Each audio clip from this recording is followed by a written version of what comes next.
Hotep Senu Hena Senut I Tiren Ishakandugu Kemet. I hope you're doing well. The title of this video is I thought I corrected the title. Okay, no, that's okay. On the website it should be corrected. Yeah, on the YouTube is corrected. Fine.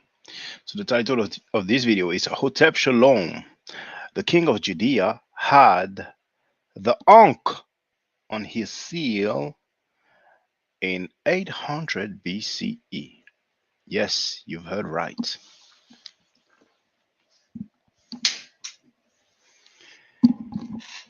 We have 6 people online. Hebrew Israelites is going to be something.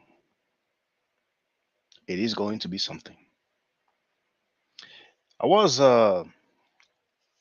listening to Chris MVP Harris. You can go on YouTube. Actually, I'm going to share his channel directly. But if you just type in Chris MVP Harris and his account, show.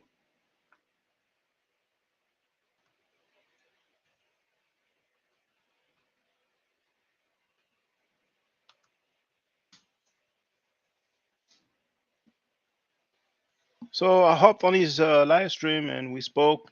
You have the link in the chat there. Then he told me to look up some artifact. And I was so surprised. But before that, let's go back in time.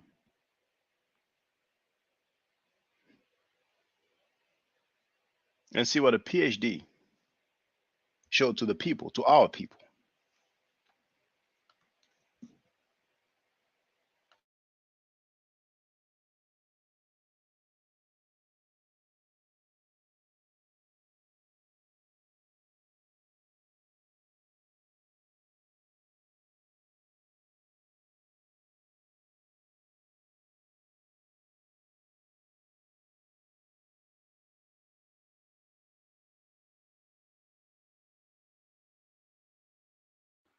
Hotep, this is Shakandugu Kemet. Witness a death blow to Wesley Muhammad's scholarship. Listen carefully, it's only going to be a few seconds.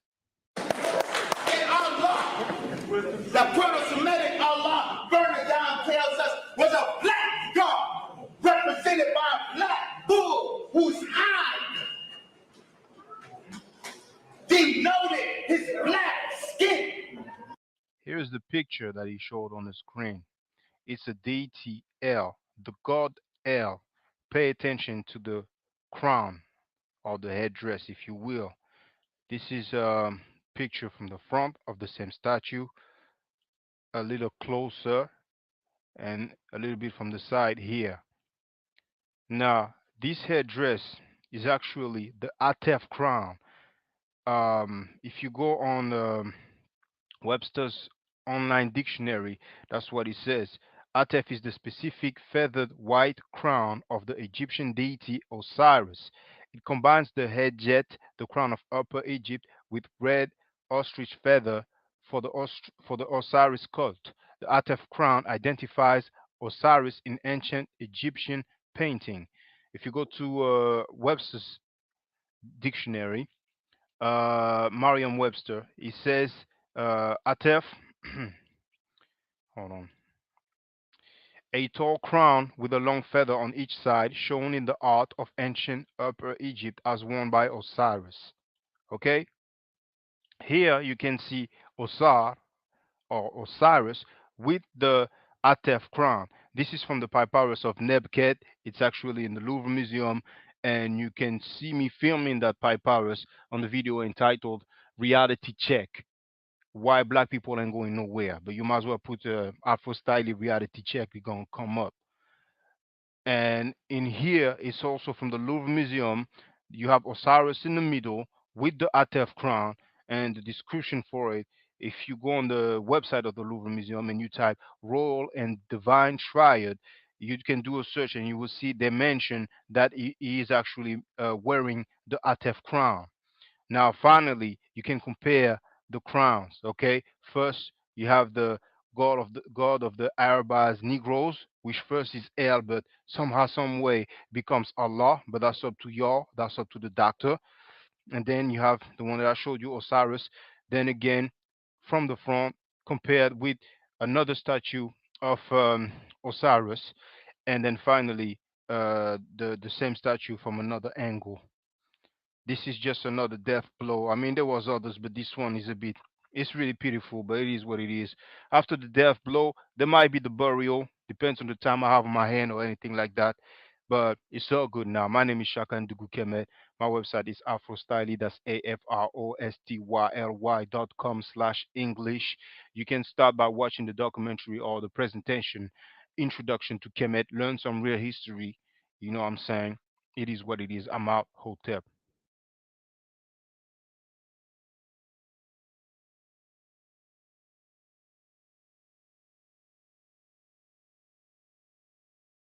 Look,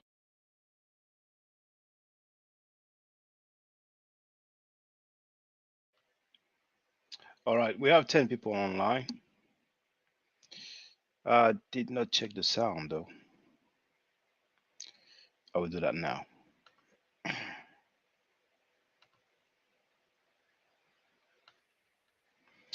have an ad. Give me 2 minutes, 2 seconds. That's it. So how's the sound now? Okay, sounds good.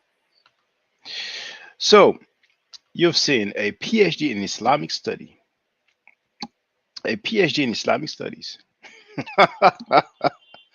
showing the statue of the Canaanite deity El, but he claimed that it's Allah.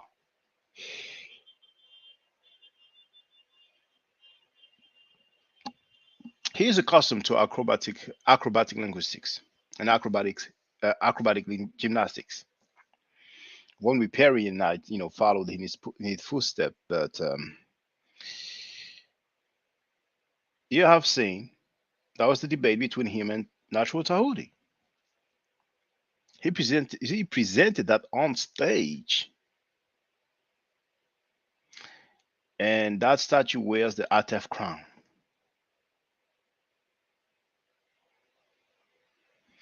And furthermore, for those who might want to say, well, okay, yeah, well, he showed a statue, you showed a statue, but we don't have any reference. Where is the statue?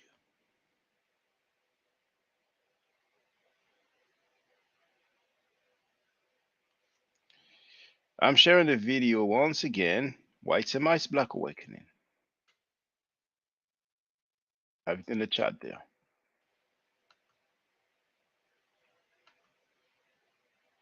the goddess. This is your Semitic goddess. You see here?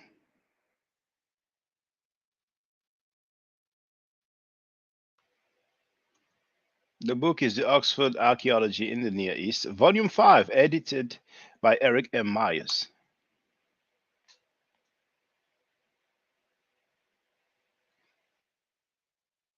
Oxford Encyclopedia of Archaeology in the Near East. Which page is this?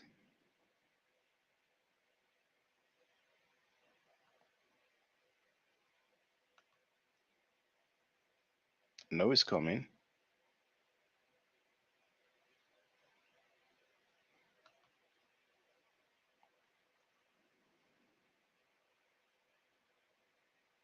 It's coming. It's coming. Don't worry about this. Don't worry about this. No, that's the book here. La cité d'Ougarit sur le tel de Ras Shamra, which means the city or the town of Ugarit on the tel of Ras Shamra. And the author is Marguerite Yon. This is from the French National Library, by the way. So, page 143. Uh-oh. There it is. That's the statue that the PhD in Islamic Studies presented to our people. You see, figure 14. So, figure 14, what does it say? Statue of the god El. In French, statue du dieu El en bronze et or. Translation, statue of the god El of bronze or in bronze and gold.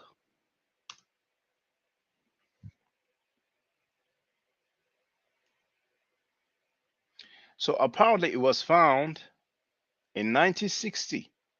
1960.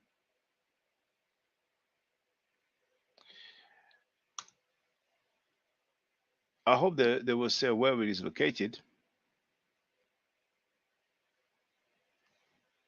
Oh, there it is. Museum of Damas. And you have the inventory number here, 3573. All right. So, as a matter of fact,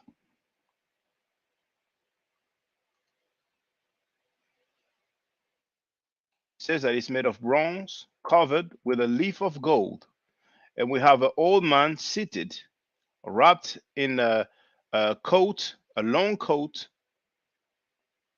Okay, I went I went straight to the bottom line. Now, let's read from the second line. He was wearing on his head a Syrian version of the Egyptian headdress Atef.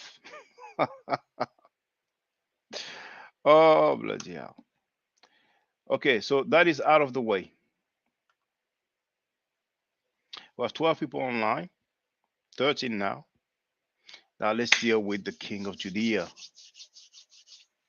Oh my goodness. I don't know if you're ready.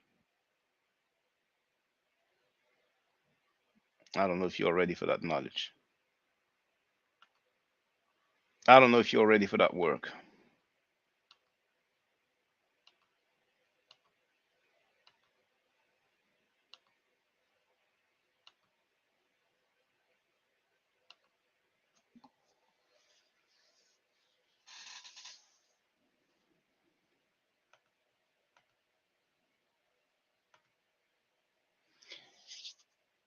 Evenu Shalom Hotep. Evenu Shalom Hotep. Evenu Shalom Hotep. Evenu Shalom, Shalom, Shalom Hotep. Evenu Ankh Hotep. No. Evenu Ankh Shalom. Evenu Ankh Shalom. Evenu Ankh Shalom. Evenu Ankh Shalom. Yes, Hebrew Israelites. Yes. What language does that look like? What language does it look like? Is this Hebrew? Is this Paleo Hebrew? Is this Phoenician or some other Canaanite script? What is this, Hebrew Israelites? What is this here? Do you recognize this? You can start rapping right now. It appears that we might have more in common than we thought, dear Hebrew Israelite brothers and sisters. This is the reconciliation. We're going back to the basis. We have 15 people online. I'm going to share the link. It comes from the website CNN, and I'm sure you're familiar with that website.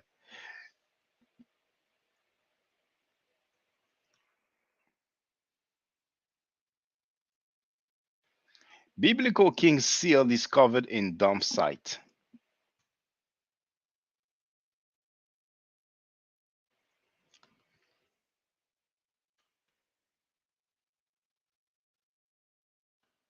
You have the link in the chat. For those who want to complain and claim that this is a fake artifact, this article was written by Will Halpern, and it was last updated December 4, 2015.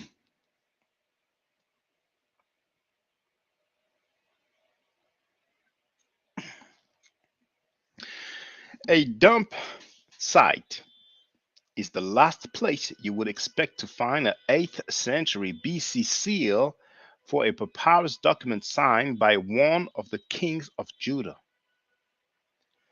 Perhaps that's why it has taken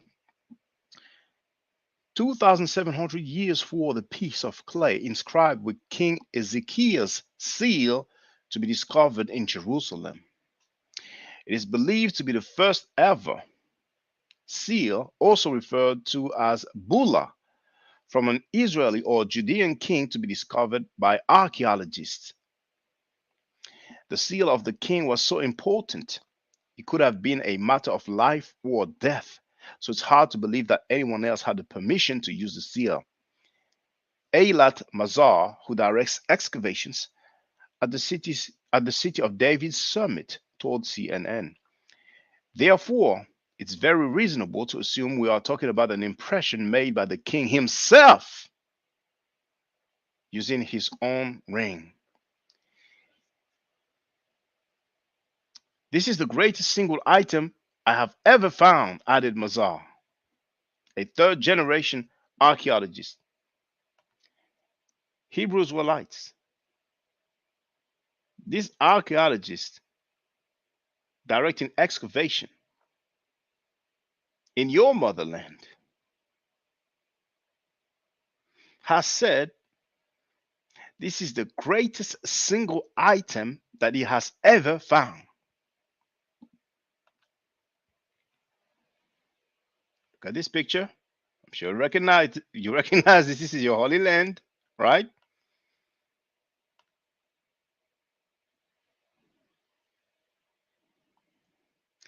The Ophel excavations were conducted at the foot of the southern wall of the Temple Mount.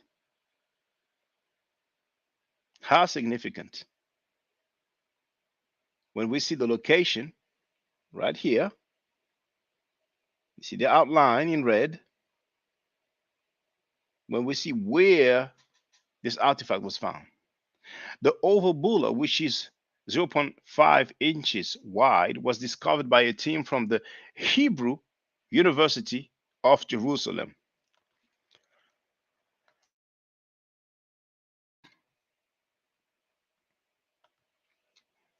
Led by Mazar, the team were excavating an ancient dump near the Silwan neighborhood beside the wall that surrounds Jerusalem's old city.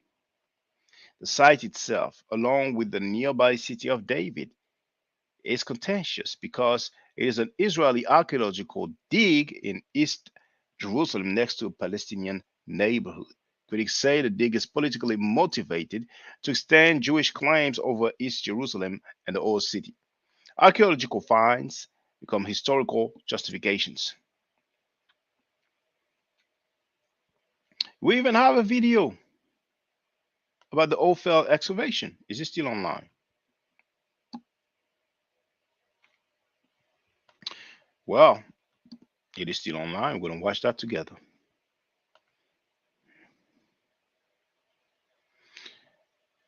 The seal is believed to have been discarded from a royal building with the rubbish. The impression on the clay bears an inscription in ancient Hebrew script that translates as belonging to Hezekiah, son of, that's in bracket, Ahaz, king of Judah. It features two-winged sun, It features a two-winged sun. You know, I thought it looked like it, but I didn't want to assume. Now, is the two-winged sun, S-U-N, a Hebrew symbol? So not only we have the Ankh, but we also have the two-winged sun. My goodness. My goodness. We have 19 people online. Hebrews were like, you can come back home now. Your own king had these symbols. I better not hear any of you criticizing Kemet ever again in your lifetime. Or else, in the same breath, you might as well criticize that king of Judah for having some Kemetic symbolism, some Kemetic symbols on his seal, his royal seal. The Ankh was part of royalty, royal symbolism. Do you imagine? Can you realize the significance, brothers and sisters? Now, maybe that's why Hebrew Israelites can't show any artifacts. Some Hebrew Israelites might have come across this type of things, and they're like, well, you know what? I'm not going to share that. Everybody's going to see that the jig is up. We have the Ankh, we have the double winged sun. Oh man, we already have so many plagiarized texts. That's too much. And here, people don't even have to be familiar with the Medunachir, with all this ancient script. The Ankh speaks for itself. The Ankh is self-explanatory. But for those of you, for those Hebrews or like brothers and sisters who are not aware of this, it's time to come home. Yahweh Ra, Yahweh Amun has made it so that you can have the archaeological record, the archaeological data that shows you how important those Kemetic symbols were in your holy land.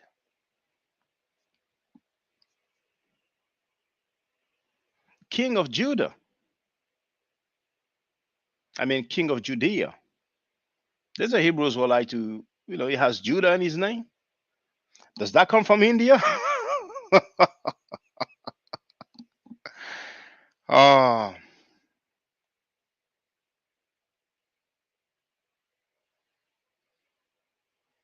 let's continue.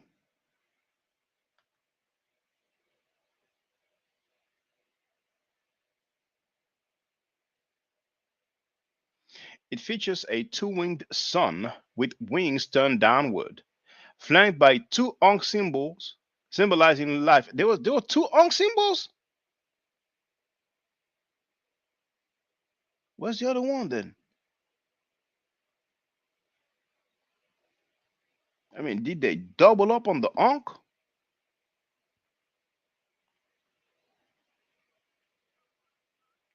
I will look for this thing on some from some other source, because sometimes when you have an artifact that is not in a very good condition, then they will have some sort of sketch. They have a way for you to see um, what's written more accurately. As a matter of fact, I will do that now.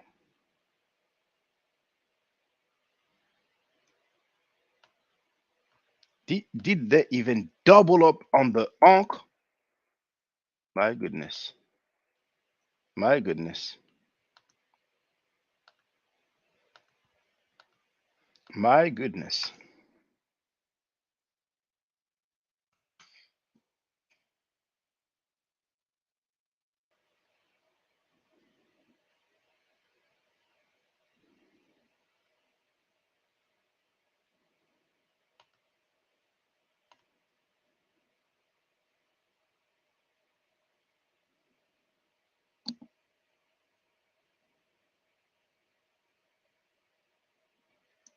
Now, if you don't like CNN, you have biblicalarchaeology.org.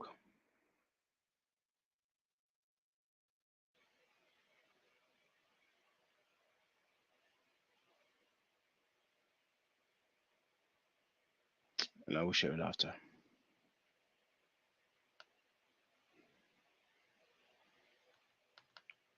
Gonna get some clarity today. Now,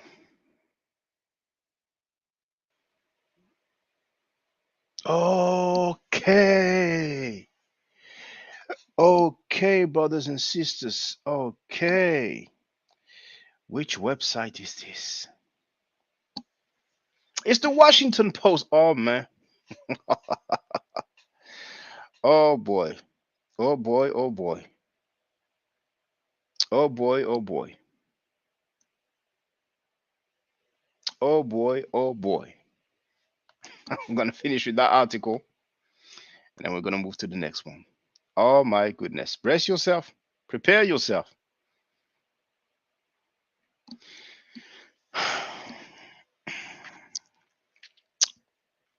So, flanked by two Ankh symbols symbolizing life.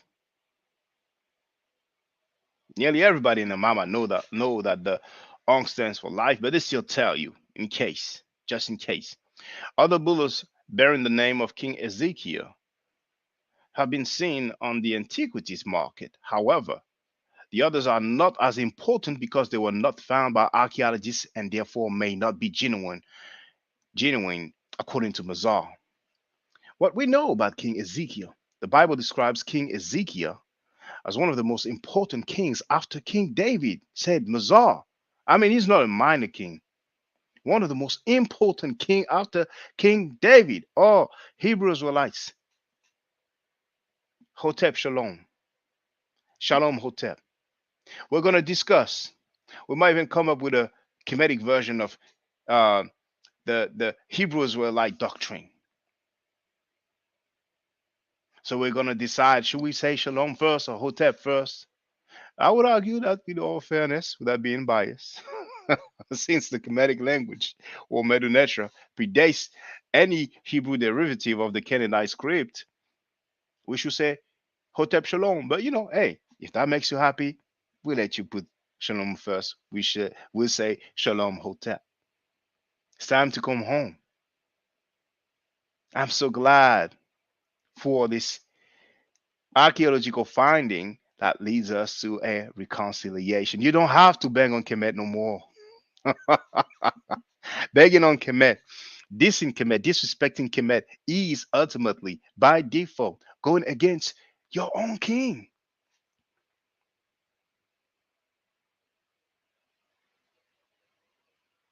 Now, when you will face Yahweh, how will you look like going against your own king? It shouldn't hurt you. This should make you happy. This should make you glad. Now, when people will ask you for archaeological data supporting your narrative, you can share something of great significance. Isn't that beautiful? Let's continue.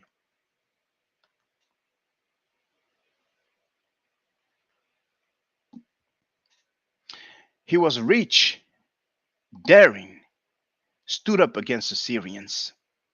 A very impressive king, she added. Okay, Mazar is a female. The archaeologist is a female. King Ezekiel, who reigned from about 727 or yes, 727 to 698 BC, is certainly portrayed favorably in the Bible. I mean, just listen to this. It's like a sermon. It's like a sermon. One of the most important king next to David, one of the most important archaeological find for that archaeologist Mazar, and he was spoken of favorably. He was portrayed favorably in the Bible. So now you cannot say, oh, that was one of these loose Canaan. He was a knucklehead. He's one of those knucklehead kings. No, favorably in the Bible.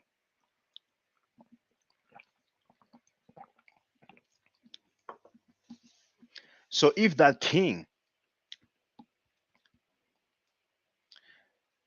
was spoken of spoken of favorably in the Bible. Which one of you Hebrew Israelite brothers and sisters would dare going against God's choice, the choice of Yahweh, the choice of Yahoo, the choice of Yahweh, and all these other names that you give him?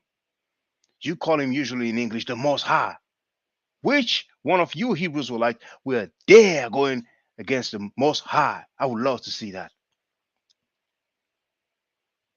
I would love to see that.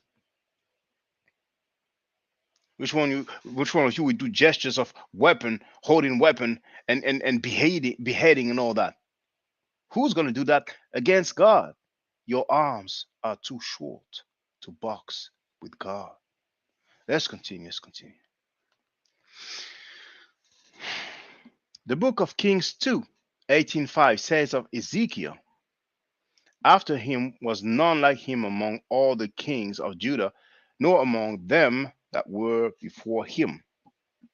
It has been claimed that Ezekiel dedicated his reign to the reversal of the idolatry of his father. However, Ezekiel's newly discovered private seal, which bears the name of his father, suggests that Ezekiel valued this link. And that's the end of the article here.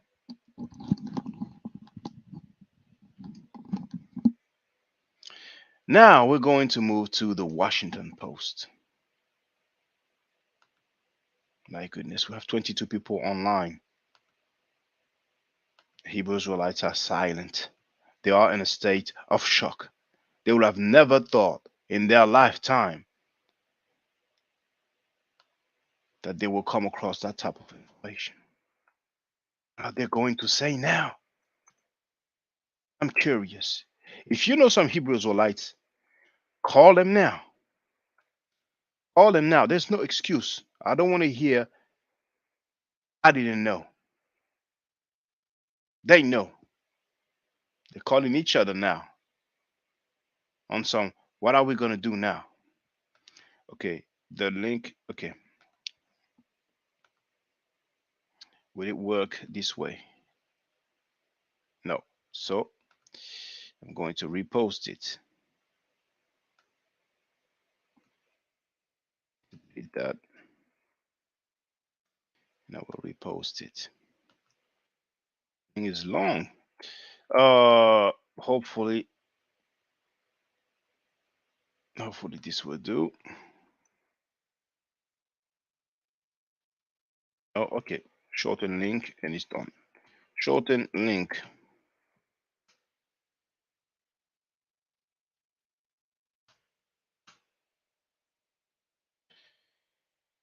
Link. Well, actually, no. The full link. Up. Boom. URL. And now Washington Post.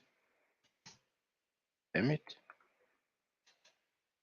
All right. You have the link in the chat now. Seal. Okay, it's okay. I'm going to the article anyway. Seal of a biblical king is found in a trash heap in Jerusalem. And now, on the right, the original seal, and on the left, you can call it what you want. Sketch, reproduction, call it what you want. That's the Ankh that is so obvious here. But look at here. Look at here. Look at here. It's not complete, but it's obvious that this is the Ankh. What else could it be? The king of Judah doubled up on the Ankh on his own seal. 24 people online. How do you feel, Hebrews or like brothers and sisters? I can help you getting closer to your God and your King. I can teach you that ancient language that inspired the seal. The previous site was CNN. They told you what the Ankh stands for. They said life. So what are you guys gonna say now? You guys gonna say that, well, we don't know what the Mennonite has not been deciphered, so we don't know what the Ankh means. But all of a sudden, these other writings here, it's deciphered. It's a tough pill to swallow. I mean, remember, and I might as well go through it, but the article is a bit long though.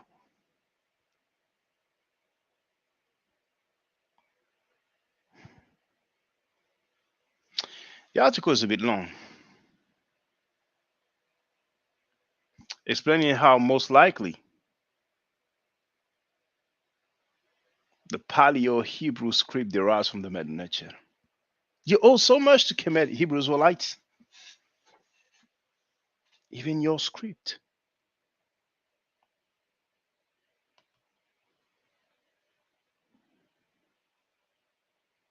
A clay imprint from the seal of the biblical King Hezekiah, right, was found recently in Jerusalem.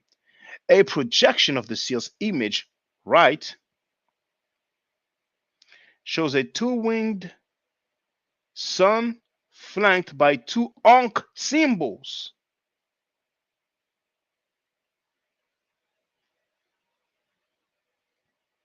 Now, the article is by someone called Tia Gose, dated December 7, 2015. The royal seal of biblical king, the royal seal of a biblical king has been unearthed near the Temple Mount in Jerusalem.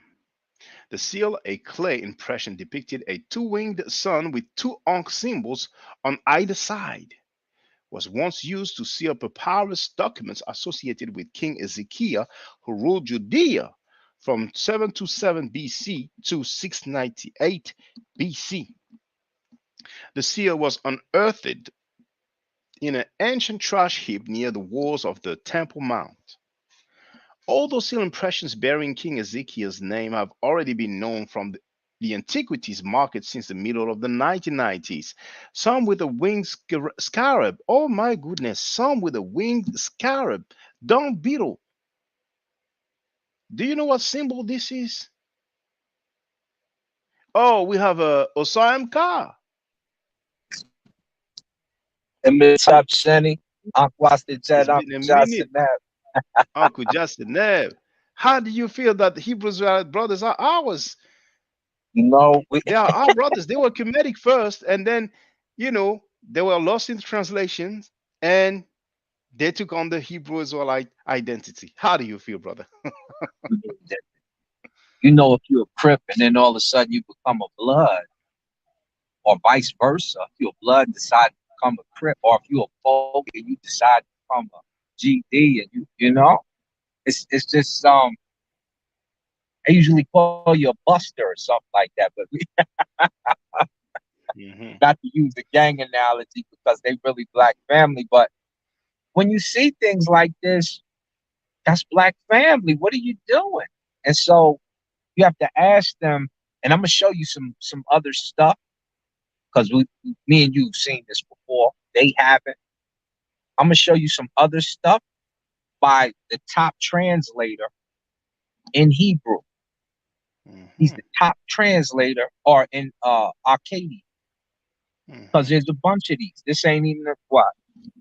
And so when they say things like Paleolithic Hebrew and all that stuff, you probably want to keep that to yourself because it opens a whole box of Pandora for you from uh some of their astrology. When you start talking about the owl in ancient Kemet, which I'll cover in my book, and uh some of the meanings that they would use in astrology for it when they uh give praise to Amun and Horus. Hebrews giving praise to Amun and Horus in their astrology. All that stuff comes up. I'm gonna show it to you so you can put on your show. Just because I don't even get the chance to do shows. I just happen to be off today. Um, but it's just It's funny. They never like when you bring up the old king of Judea, Amun, who named himself after Amun, and his father who used to worship Amun, and he used to worship Amun, and then they eventually killed him because of that. It's a whole Pandora's box, my Hebrew brothers. Get in the box. Come on, get in the box. We in the box. Come on, get in the box. Come on, brothers. Come on, bro. I have to find out how to say brothers in Hebrew. Let's translate. Find out English and then for Hebrew. Gotta, I mean, brothers and sisters, maybe it's Yahweh Ra that made me get this book. You know, a lot of them Maybe. don't even know that first. The first sighting of Yahweh is Yahweh and the Shasu Yahweh being subjugated to by the Egyptian. Brothers and sisters, if only you knew. If you only knew. And if you look up, remember we pulled up Benny Yah before, the son of Yah, who decided, and remember in ancient Egypt, if you were from another culture, you could use that name when you passed away. I want to make sure it was on Stella. They go. But the son of Yah, Benny Yah, chose to keep his Egyptian name, Paheka Amen. They don't like to talk about that. They don't like to talk about it. And I showed it to Michael Edwards years ago, who showed it to Zion Lex, and Zion Lex saying, how come women brothers don't bring this out? I had already brought it out. It was about 8 years ago, so, or something that year. So when we talk about Black Hebrews, so there's a whole lineage of Black Hebrews who most of them wanted to be Egyptian, which begs the question: what are you doing now? What's going on? What's up? Don't be afraid, brothers and sisters. Come and join us. We're gonna help you go back home, back to the sources, back to the origin. This is your king. Is this your king? This is your thing. Burn it all. Burn it all.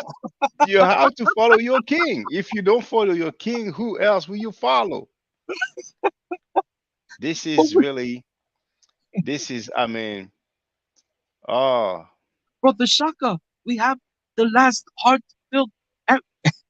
We have the last filled bearing. Burn it all. Burn it all. that's incredible. That's incredible. And this article that I was going through, it talks about the scarab, the dung beetle. And brothers and sisters, this is a cheper glyph or keper because the ch is a bit difficult to pronounce. And for the record, there's this guy, who's known for linguistic acrobatics. He talks about the actual word keper. Let's listen up. It's only 31 seconds. Fly in English is the same word, except we don't have the k prefix sound in there in the word fly. And so the word, the phoneme R is now L in English, and the P sound is F, in English. It's just simply the word. It's a very old word. It's all the Indo-European is in every African language. Now, of course, don't listen to these guys, linguistic acrobatics and linguistic gymnastics, but he was talking about that word keper, KPR. That's the transliteration. So there's some other impressions, seal impression bearing King Ezekiel's name, like it says here, that were already been known from the antiquities market since the middle of the 90s. I mean, they knew it so long ago. Some with a winged scarab, dung beetle symbol, and others with a winged sun. So you see, it's not the first one. However, this is the first time that a still impression of a Israelite or Judean king has ever come to light in a scientific archaeological excavation. Elliot Mazar, the archaeologist who led the excavation, said in a statement. I mean, damn, man. And that statement here, you have a link. Would it be in English? Because this is an Israeli website. Oh my, this is the Hebrew University of Jerusalem. So this is the university making mistakes. But the link, it seems like the link is no longer working. It leads to the university, but the article or the statement is not appearing. They probably updated the website. I mean, the article was like what? What's the date? 2015. So that was what, 7 years ago. Funny, it was December 7. And, it's like just uh we are in December now, December 14. Oh man, and that's something. But Right on no, point. I want to see some Hebrew Israelites, at least one. You cannot just run away from this truth. You cannot run away from this fact. You have to come, even if you want to say, I disagree with that. I think that this archaeologist is onto something. She might be a Zionist. They don't want us to know this is black folks. Just say something. I Just almost want to say, put a challenge out. yeah, Hebrew what challenge? Israelites. I bet you I can find worship of the god Shu amongst Hebrews and Israelites. I bet you I can find worship amongst the god for the god Shu. Now I'll put that out there for those who speak Akkadian, which becomes Hebrew. We have our brother Jason Edwards. He's a 23-year-old young brother. He's in the South, and he's already, he started learning the Medu by himself, and he has a level already. So Big applause, Jason. Big applause. Because this is what you're finding amongst the conscious community right now. They're trying to pull away from this and pull away from that. Everywhere you turn to, they go, oh no, don't go, no, don't do that. No, stick to something and enjoy it. mm, And enjoy it. And remember, as you learn it and people around you become involved, it is well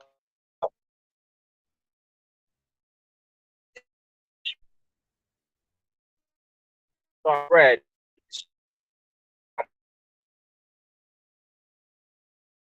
So many things, when they start talking, learn about, you get nice. Oh, don't leave West Africa doing different stuff like that. No, if you want something to vibe, bring it to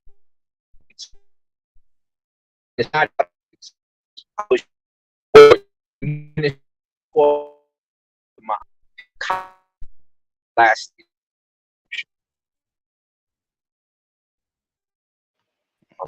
on, on my end, it's breaking very bad, but maybe it's just my end because I found out today with Chris MVP Harris that it was actually on my end that it was breaking up.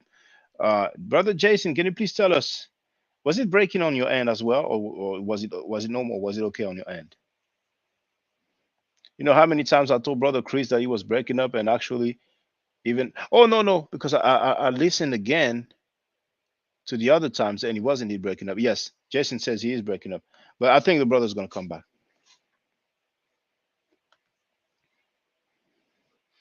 Yes, brother. Yeah, Jason also said that you were breaking up, so it wasn't just my end. But feel free to speak, brother. Yeah, that's because I'm driving over here. Oh yeah, okay. Going back and forth. I hit a bad patch. But yeah, I was saying, you want to revive something, um, you have to bring it back into use. It's really that simple.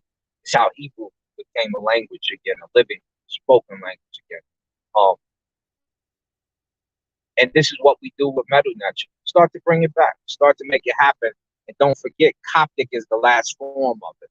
So pick up Coptic as soon as you finish our brother Ma'at, Shaka and Duke's course. You know, make sure you pick up you know, the uh the the uh the understanding of the language. Why they like again after learn, and I'm probably breaking up again because I see it rolling and turning as I drive.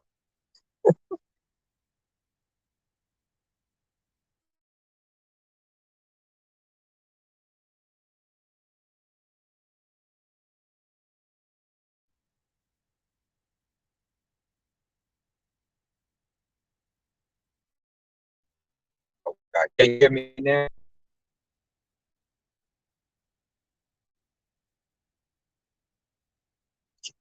Can you hear me again now? I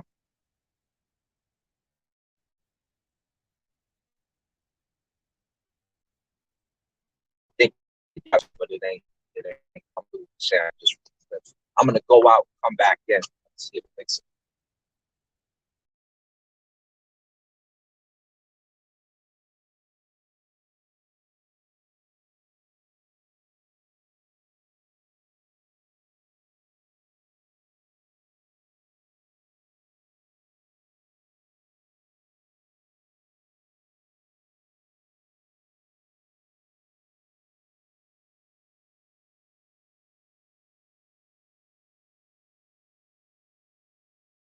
I'm muted. So he was advising people to pick up the Coptic once they are familiar with the Medu Neter, with the classical script, and the Coptic, of course, being the latest phase or latest stage of the Medu Neter.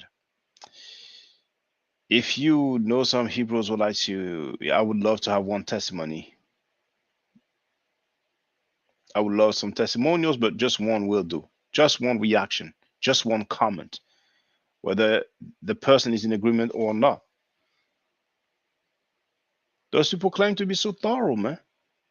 For 3 hours, they couldn't demonstrate anything at all regarding their claims. And now that there's a discovery coming from some official people with credentials on their motherland, they are being silent. They don't have to be silent. Truth will set them free. But let me continue. King Hezekiah is one of the most famous of the Israelite kings. During his reign, he rooted out idol worship, spruced up the decrepit temple, and centralized power as told in biblical accounts.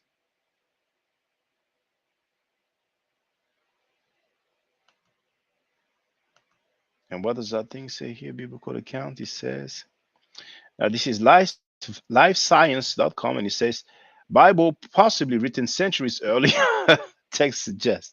The ancient text shown in this drawing was discovered on a shard pottery in Israel and turned out to be the earliest known example of Hebrew writing. And well, this is known, 10th century BC. Scientists has discovered the earliest known. You know what? I'm going to finish with that one first. His reign is also one of the best to be documented by non-biblical sources. The chronicles of the Assyrian kings Sargon II and Sennacherib, who laid siege to Jerusalem in Ezekiel's time, describe the Israelite ruler paying tribute to them to fend off attacks. Belonging to Hezekiah, the team found the seal while sifting through remains from a trash heap found outside what was once the royal building, essentially the food pantry for the ancient kingdom. Let me see if somebody just joined the panel. Okay. I will have to remember to go back and see if somebody's on the panel. So we have 15 people online right now.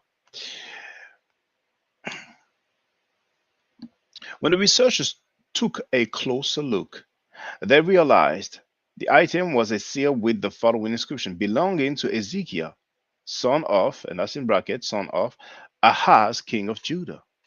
The seal measures about half an inch across and bears the imprint of the ring that would have encircled the seal of soft clay. While similar seals have cropped up in local markets for 2 decades, this is the first time an official excavation has uncovered a seal from Ezekiel's reign. It's official.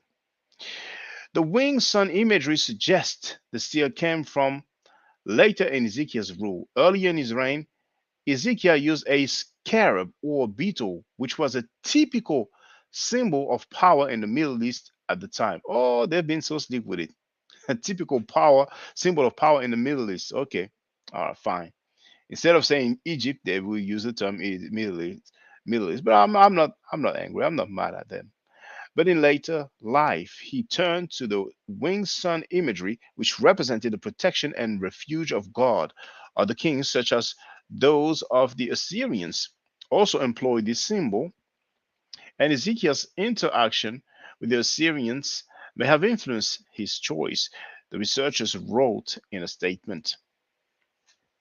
While the king's jaws used a symbol of the winged creature with arms extended, the king's personalized seal depicted those wings turned downward, with the Ankh symbols at either end.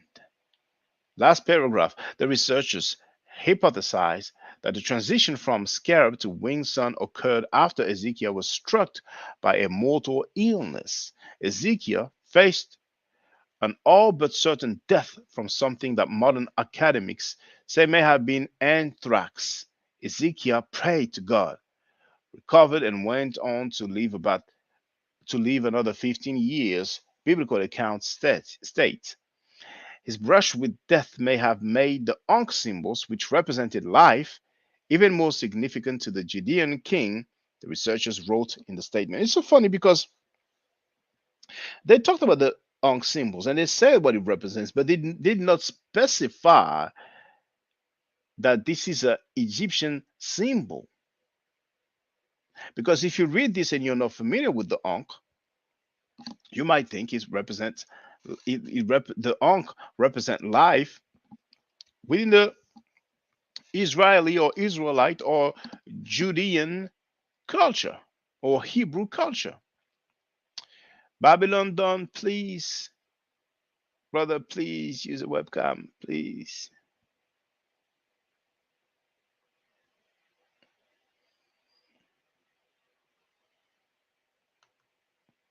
So now I'm going to move to the next article and I'm going to share it.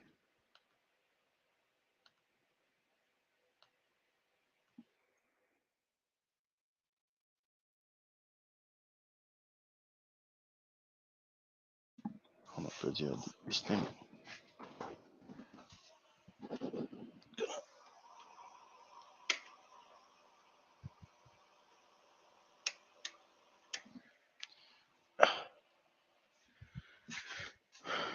Okay.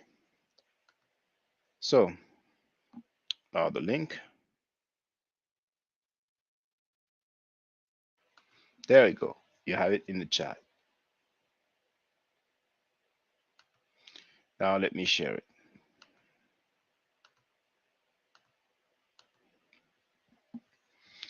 Now, this is an article written by Clara Moskowitz, published January 15, 2010. And the website is Life Science. Livescience.com. So here you have the ancient text shown in his drawing was discovered on a shard of pottery in Israel and turned out to be the earliest known example of Hebrew writing. Image credits, University of Haifa. Scientists have discovered. I'm going to remove this advert here. Okay. Scientists have discovered the earliest known Hebrew writing, an inscription dating from the 10th century BC, during the period of King David's reign. The breakthrough could mean that portions of the Bible were written centuries earlier than previously thought. The Bible's Old Testament is thought to have been written down in an ancient form of Hebrew.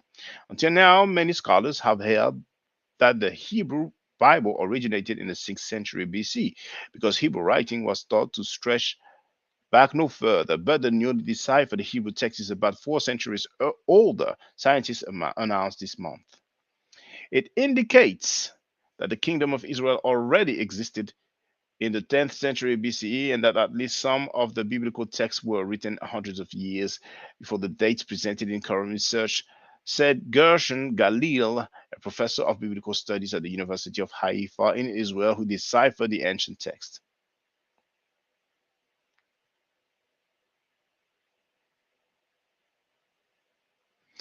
But in this article, they don't say that this is a text from the Bible, do they? That's not a big deal.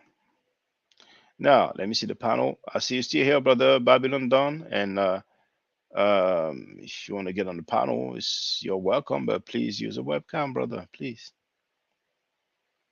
And when I say webcam, it can be the mobile phone, it can be the tablet, it can be the oh, there it is. Greetings, brother. Greetings, my brother. Hey, give me 1 minute. Yeah, no problem. No problem. No problem. Okay, I'm coming in on my cam in 1 minute. I'm listening though. I just didn't Well, want you to say you about to go. But you have the camera here. I can see you.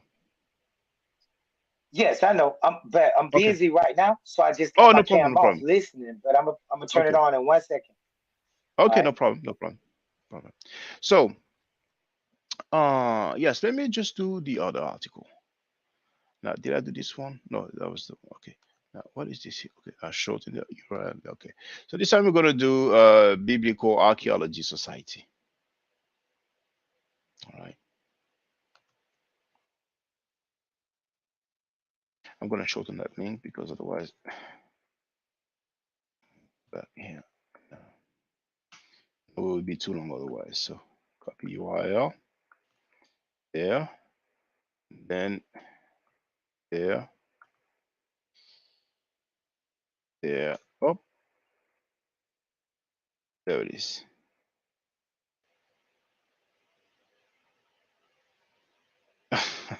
You know what I did? I've shared both links. So remove. So first the shortened version.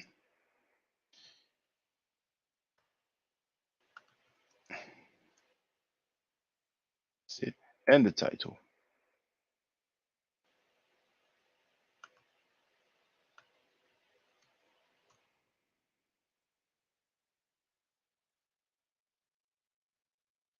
That's it.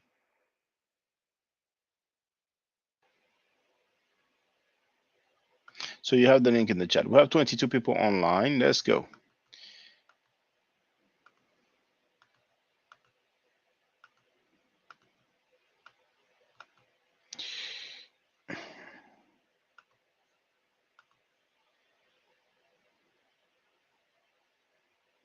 King Ezekiel in the Bible. Royal seal of Ezekiel comes to light. This article is from Robin Ngo, March 12, 2022. All right. The royal seal of, who's that person?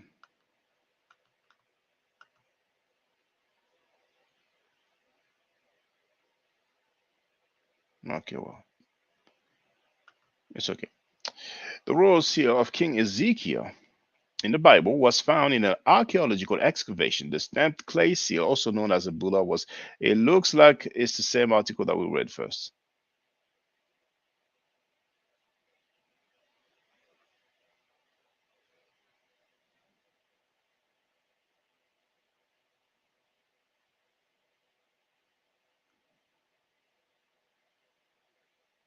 So in the meantime, I'm going to see if I can find the article about the writing. forgot the title, but I will find it surely. It was probably a few months back.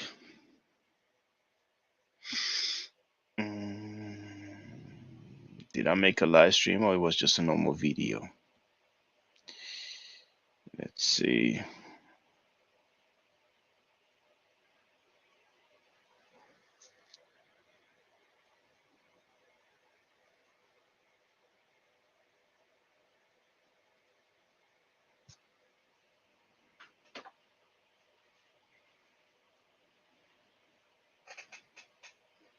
I'm looking for it. I just don't remember the title, so I have to scroll through it.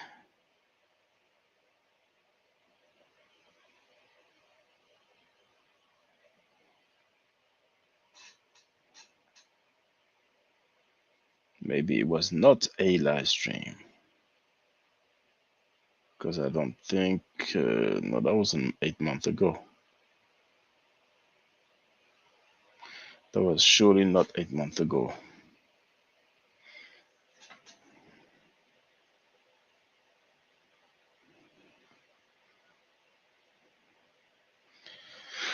So, yeah, I interviewed Alex Little. That was like, how long ago was it now? 1 year ago. All right, so it was just a normal video then. Let me scroll through the videos. Hopefully. Haha! The video is entitled How the Alphabet Was Born from Hieroglyphs. And this is also from the Biblical Archaeological Society.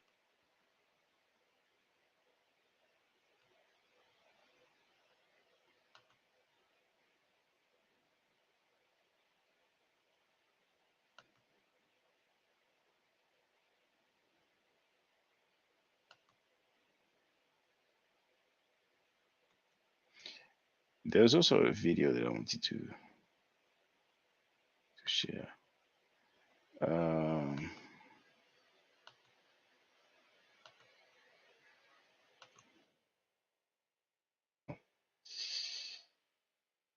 what I will do. I will share the link.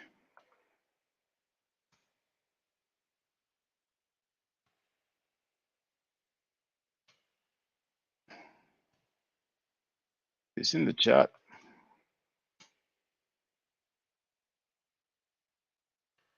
You have the link here. Let's have a look together.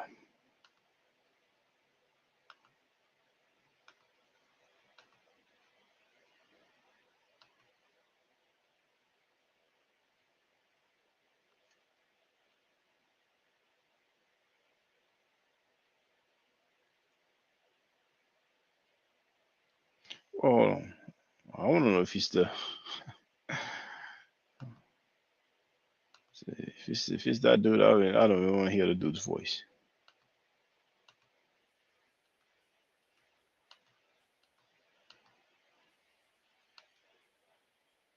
Okay, I want to hear that dude. So you have the link if you want to.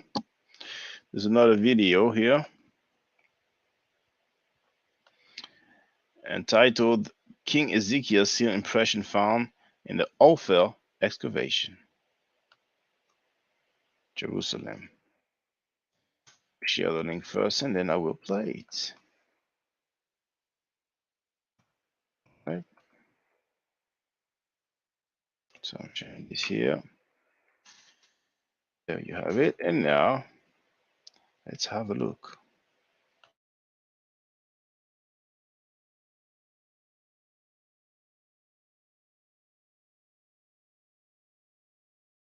The stories of the Many of the stories of the Bible are about the people of Israel and Judah and their kings. The modern mind, rarely reading these accounts, easily assumes that the Bible is merely a religious text, that its purpose is to influence pious behavior, not to establish historical fact. But every now and again, the dust of Jerusalem stirs. Those who dig down to the past unearth one layer after another. And as they do, the events and people of the Bible spring to life. A new discovery has emerged from the soil of Jerusalem, and it resurrects the history of one of the most important kings in Judah. After him was none like him among all the kings of Judah, the Bible says, nor any that were before him. You can find the name of this particular king in the books of Kings, Chronicles, and Isaiah, and also on this tiny clay seal impression known as a bulla. It says, belonging to Hezekiah, son of Ahaz, king of Judah.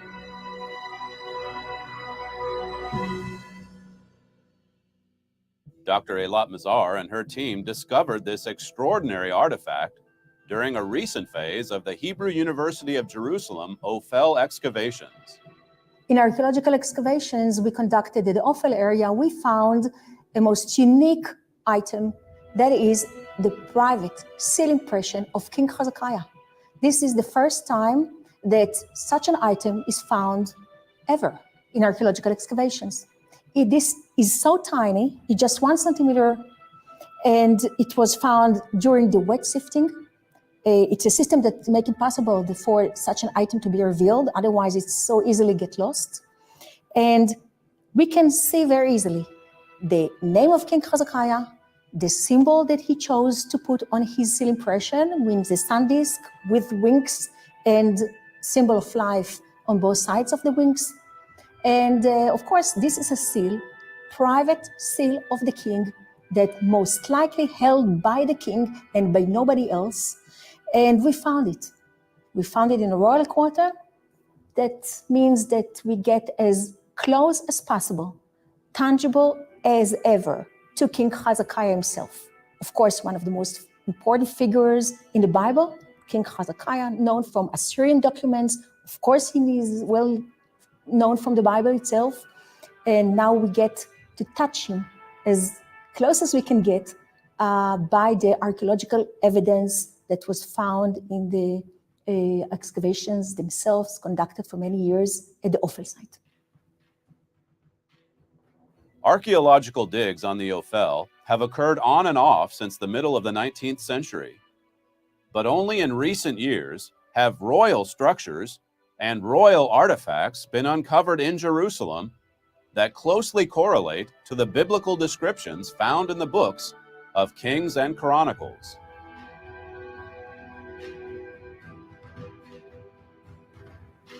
I'm walking into the royal building that we revealed back in 1986 and prepared for the public after our excavations in 2009.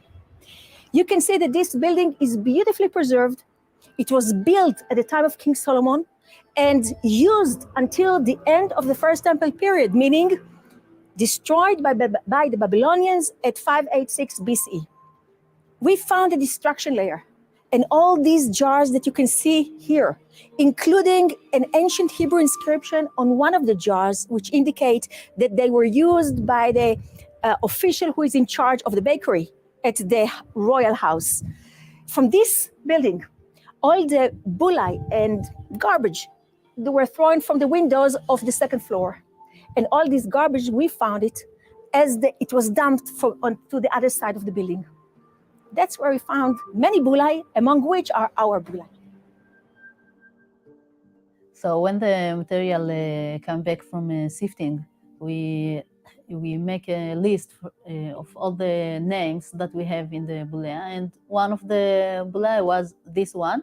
We read in the initial reading, Hezekiah, Malkiah, and there was a more letter that we didn't understood, but we left it for later.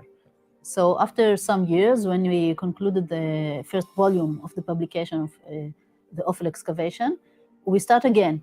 And we saw that there is a dot between the letters of the name Malkiah. So it's not the name of Malkiah, it's the word Melech and Yehu.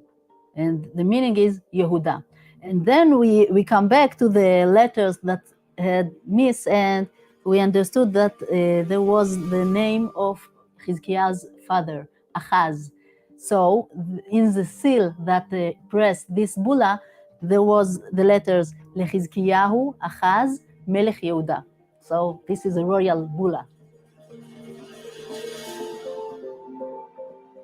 14 generations after King David, Hezekiah ascended to the Davidic throne in Jerusalem. The northern kingdom Israel had just been conquered. In the southern kingdom, young King Hezekiah started his reign by purging Judah of pagan religious customs. Later on, the Bible says, Hezekiah rebelled against the king of Assyria and served him not.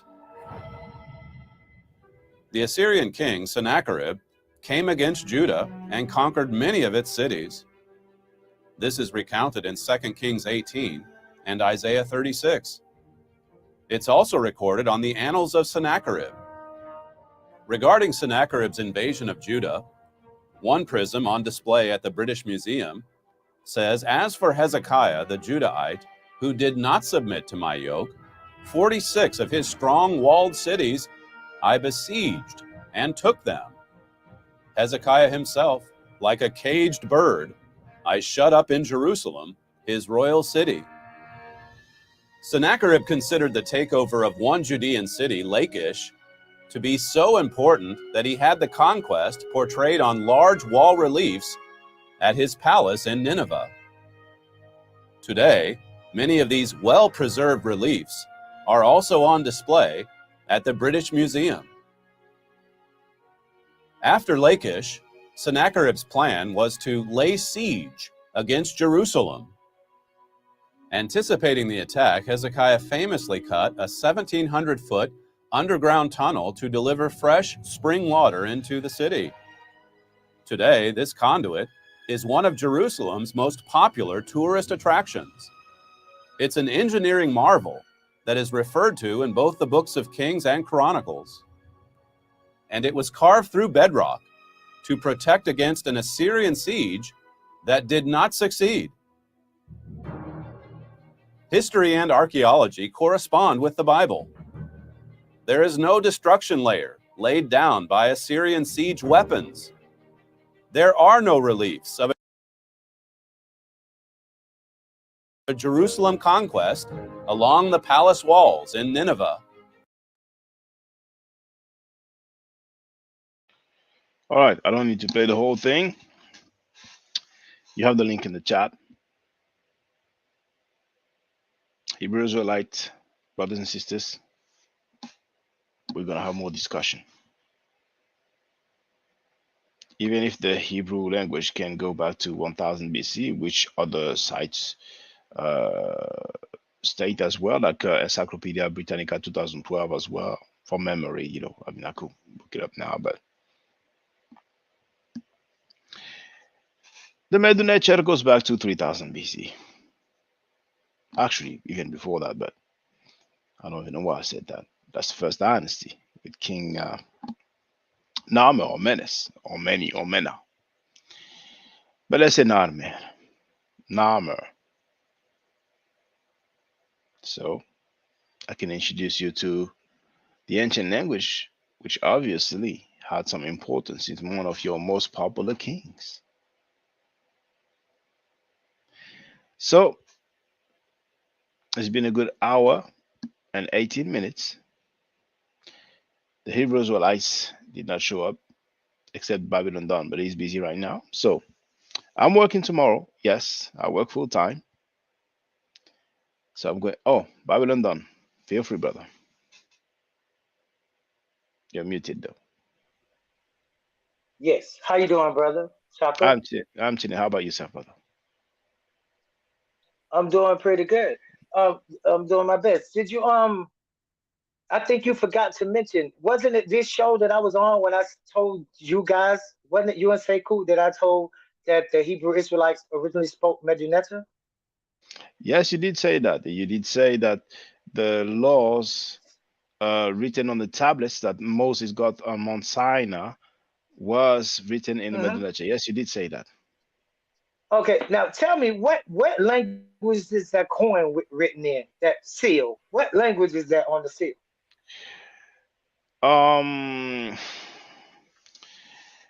It don't look like Coptic. It don't look like Demotic. It don't look like Heretic. but it's not. So the next I think it's step Phoenician. is I think it's Phoenician. But I'm going to have a look to confirm. huh? It looks like Phoenician because, for No, no, example, no. I'm talking about the picture glyphs on the seal. now here I'm going to share the screen so you can see what Phoenician looks like. Okay. So I So can that's the see it. Phoenician alphabet. You see, Yeah, and it is similar I do. as the one. Mhm. So that's what it looked like to me. You know, I'm not an expert, but to me it looks like Phoenician because they have not even stated which script it was. On one of the article, they mentioned, you know, some. I'm paraphrasing, like, you know, old form of Hebrew, something like that. But on that video that I played, though sometimes I was, you know, doing a few things, but I don't recall them saying which script it was. You know, the lady read it. She said Yeah, Melek, and then the name, and Melek is like the Arabic Malik, you know, which obviously means king. You know. yeah. And then she said Yahuda, right? Yes, Yehuda. Yes, that's how she read it. Yes, Yeah, the and king she, I of think she Jehu, even said it the means king Judah. of Judah. Yes, yes, yes. Yeah. And so you do Because know that there are the kings in Egypt, a whole list of kings in Egypt named Yakub, Yakub Er. You do know this, the right? Yakub, yes, we have some Yakub. Yes, some Hyksos king called Yakub. Yes, which Okay, so yes. go ahead. No, no, feel free, feel free. So the seal is written in Meduneter, is what I'm No, saying. You no, see it's not two meant. unks flanking. You see two unks flanking a sun disk with wings on it. That's the Meduneter. Well, the That's two onks, Meduneter. the Mm-hmm. onks, yes. Now the wing disc with the sun, I would say so as well, but the scarab more specifically, it is a reality though that in the Near East they often have the some sort of wing disc, you know, similar. But maybe they got that from Kemet, who knows? But they might not have got it from Kemet. But the Ankh, yeah, 100%. Now, I think in my video, Okay. White, yes, go ahead, feel free. Why would we take a unk and say it's Egyptian, and on the same seal say that the central symbol in it is not Egyptian, when the thing was found less than 5,000 miles from the Egyptian plateau? Well, They if you want walked to, to the place. if, You could walk to there from Egypt. You could walk to the place where that artifact was found at. You could walk straight out of that place where it was found at into what's called southern Judea. Do you know about the northern and southern kingdoms? There was a northern and southern kingdom. And this king, Hezekiah, as they said, but I like the way you said Ezekiel, but it's to the English speaking people, you might want to pronounce it this way so they'll all know who you're talking about. Hezekiah.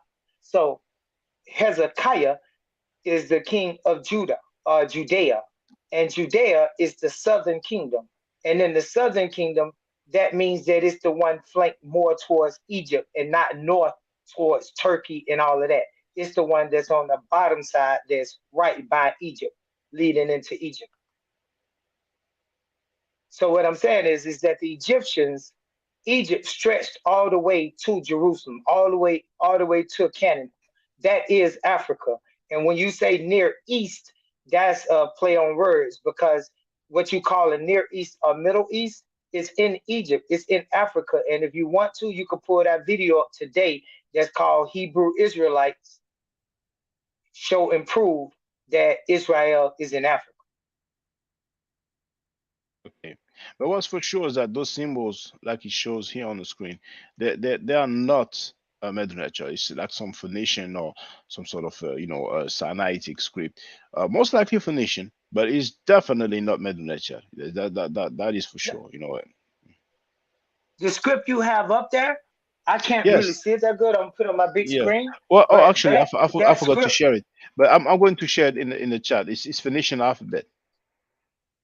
It's from Wikipedia. I mean, I could put up Encyclopedia Britannica. You know, they will surely have now. yeah. I put Britannica, and then I put Phoenician. Now, That's me. Whop it. I'll go to Nuapic, no. No, it's not Nuapic. Now, Yeah, they don't I'm, seem to have yes, pictures of the Phoenician on the Phoenician alphabet. I'm talking about Britannica, but maybe I do have the actual software. So I'm going to look on the software because usually they have images. okay. So I'm going to try. It's going to take a few seconds to load up. That's it. So this is done, but it's not finished. It's going to open. There we go. So I'm going to put Phoenician for, hold on, boom, Phoenician alphabet. Let's see. Let's see what we have. So Phoenician alphabet. Oh, now Phoenician writing. Okay, let me share the screen. So, oh, snap. There, window, boom. So it's probably small on the screen, but this is a Phoenician text inscribed on the stone, first millennium BCE. And there's other images as well. No, that's not Latin. Oh, they don't have anything else. That's all they have. So Phoenician language, maybe no, but that's all they have. That's all they have. But I mean, of course, if we go on Google Images, we'll surely have many examples. But then we have to check, which site it is and make sure it's reliable. So I guess, so far Wikipedia and Britannica, will do. I don't think anybody's going to dispute that. But feel free to add on, brother. You're muted, brother. You're muted. You're muted. You're Okay, muted. respect. Yeah. Okay. Yes. Yeah, I admit it. I'm saying this though, Shaka, is that I agree with you when you say that it's some kind of Phoenician script. Okay, but then it just turns into a bunch of work because who are the Phoenicians, bro? The You see what I'm Phoenicians is saying? They are North mhm. Africans. They are Punic No, people. They no, North, yeah, yeah. no. The I mean, Phoenician according people. to the Bible, then, according to the Uh, Bible, the Philistine are Egyptians. They are Mitzraymites. no, no. The Philistine people. That's basically Palestinians. No, And I didn't the say Phoenician. Philistine. I said Philistine. Uh, is there a difference between the two? Now you going in and out, Shaka. Yeah, there's a difference. It's a difference in the name, so it's a difference in the people. I told, I try to tell people they name Okay. How themselves after us. Ever since the how do you beginning of time, they've been naming this. mm, how do you spell that Okay, word? That word you mentioned. How do you spell it? Yes. Philstim. I don't think we'll have an entry here.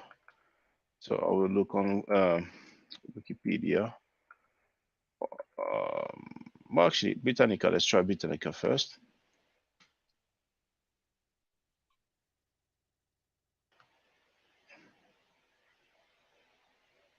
No, so search engine. Okay. I think I must have miswrote it. So Philstim. No, Thi. Mm-hmm, If I spelled it wrong, I'm wrong. Phillistim. mm-hmm. Philistim. I might have spelled it wrong. That might have been me being crazy. Philstim. Stim. Philistim, Okay. like Phil Stim. Yeah. Well, I think Philistine is it might be like some sort of Hebrew way of pronouncing it, but this is definitely Philistines. Um, yeah, it has to be because the result that I have here on Wikipedia, okay, they have What? Philistinism. That's something of Philistinism. That's something to do with philosophy. So, and I can show you actually. I can show you better than I can tell you. So,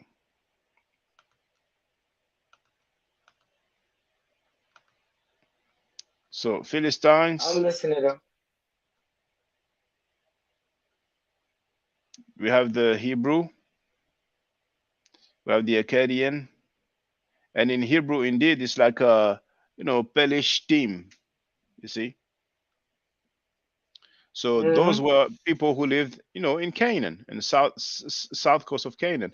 And Phoenician, for the record, you are asking who are the Phoenicians, but those people were stretched from, Canaan to Lebanon, Sidon, Lebanon, and here I can put up the Encyclopedia Britannica, and it will confirm. So it doesn't come from me. I'm about So to I'm gonna. confirm me though. You ready? You said come again? You ready? I'm about to Uh, confirm what I said though. Are you ready? okay, yeah, I'm ready, but just hold that thought. I'm just going to show you. So what was it? Phoenician. So Okay. for Phoenicians, Phoenician people. So here it says, um, it join. Oh, it's quite small. If I enlarge it, okay. Well, okay, it's a bit small. So it says this is Britannica 2012. One of a people of ancient Phoenicia. There were merchants, traders, colonizers who probably arrived from the Persian Gulf circa 3000 BC. By the second millennium BC, they had colonies in the Levant, North Africa, Anatolia, and Cyprus. They traded wood, doth, dyes, embroideries, wine and decorative objects, ivory and wood carving became their specialties. And the work of Phoenician goldsmiths and metalsmiths was well known. Their alphabet became the basics of the Greek alphabet. Okay, let me go to Phoenicia. So, ancient region correspond. Wait. Let's not go so fast. Mhm. Well, actually, I finished with Phoenician because um, it doesn't say, it doesn't give where it is. I mean, it doesn't say where they originate from. It says where they had colonies in the Levant, North Africa, Anatolia, which would be like the area in Turkey, and Cyprus. But here, if we go to Phoenicia, here they tell us that this is an ancient region corresponding to modern Lebanon with adjoining parts in modern Syria and Israel.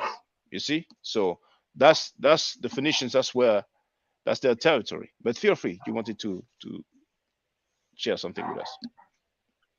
Yeah. All I was gonna say is that, like, I mean, like, we can look up stuff that the enemy has written and defined as the people, or we can use our own linguistic skills and etymological skills and the things that we have been trained in. Like you yourself say that you speak Arabic and you speak French and you speak the Medjugorje. I Well, don't see Arabic, nothing that would be barring you. Go ahead. Arabic. I'm familiar with the Arabic, but I'm not fluent in Arabic. I'm actually still learning the Arabic, so I know some Okay, of it, but but yeah, go ahead, but brother. that's good enough. That's enough to do what we're doing here. And so when you take something like a name like Phoenician, now if we look up Phoenician, we'll find Mediterranean. We'll find the color purple. We'll find the people that made the color purple, that Yeah, produced it, Phoenician. Brother So, but Haile, that wasn't mentioned in your definition at all. it's true. Brother Haile says that to me many times. It's the elder. You might have seen him. He's from Bermuda. Haile Griot. Yeah. Griot. He states that many times that originally it links to a particular color, but today that's just really the term. It's not it's a term that's accepted. That we use. So No, the color is important. And what we use today is not important because we're talking about ancient times and not today. If we were talking so about today and the map today, and you were asking me about Phoenicians today, that'll be the answer. But if you was asking me about ancient Phoenician people, mhm. then the ancient Phoenician people were North African and lived in the Levant. And North Africa is Egypt and the Levant is Africa. And that's what's happening here. And y'all just switching names and then say stuff like in Israel, before Turkey. Oh, that's still Africa. The Levant is right before you get to Turkey. So if we had vassals or cities in Turkey that we ran and manned, that's cool. But the main part of our people are African. Phoenicians are African. Phoenicians are not Asians. Phoenicians are not Indians. Phoenicians are not Caucasians. Phoenicians are African. That's who they are. They're not Babylonians, Iranians, none of that. It's strange when And you I say the gave you the Phoenicians link. are. Yeah, and I gave you the link that the Phoenician, the true word for Phoenician was originally Punic. Punic, Punic. That's the original people. And when you look at these people, they're going to be Hannibal, Hamilcar, the people of Carthage. And then you can go back to where they trace their lineage from, Babylon, Nimrod, Hammurabi, and things like that. So, yeah, this is who we are, bro. We are black people. And so you keep skipping by the point that I keep making, though. Maybe you would get with us if you would just look up the video I asked you to look up so you could see for yourself the government sign that shows that Israel and the Levant is in Africa. And then maybe you'll stop saying what you know is already incorrect. Well, the Levant, so you consider that Israel, okay. Oh, Aquan. No, not me, the government. You No, can look it yeah. up. Okay, well, okay. I will have a look at this. Just one moment. Aquan, you said you would get a webcam. You said you ordered it actually, but we don't hear you though. Aquan, can you hear me? Okay, Can hello. you? All right, yeah. So Oh, you said you ordered the webcam. Where oh, is it? man, first, my brother, my man right here, he's dropping that fire right now. Okay, fine, fine. He So said that- you're also a Hebrew Israelite. no, I'm not a Hebrew Israelite, but he's right All on right. this point about the Phoenicians being Okay. black. Okay, that's good. So can you use a webcam, please? Can you use the smartphone? Because you said you have a flip phone, but I don't believe you. Yeah, Okay, well, you're welcome to use a smartphone whenever you're ready. You're welcome. Okay, so Babylon done. Can you tell me where to go to find that thing you mentioned? The government saying that the Levant is Africa. Oh, it's a video on YouTube. Hmm. It's Okay, called Hebrew what Israelites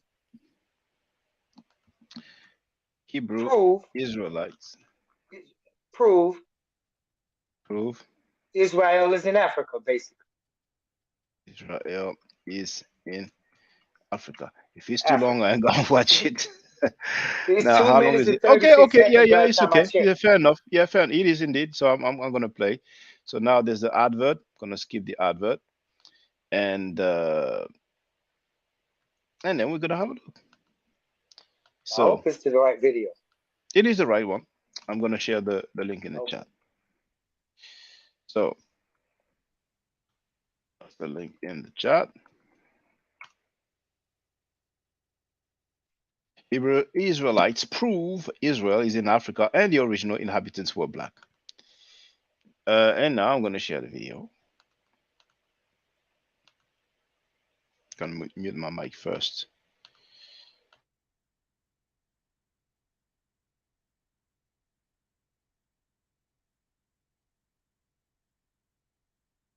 Most Egyptologists and anthropologists, archaeologists of the Eurocentric persuasion will say that Egypt is in Africa. They had to concede that, but then they still draw the line by saying that they weren't Africans like that. In other words, they weren't dark-skinned people.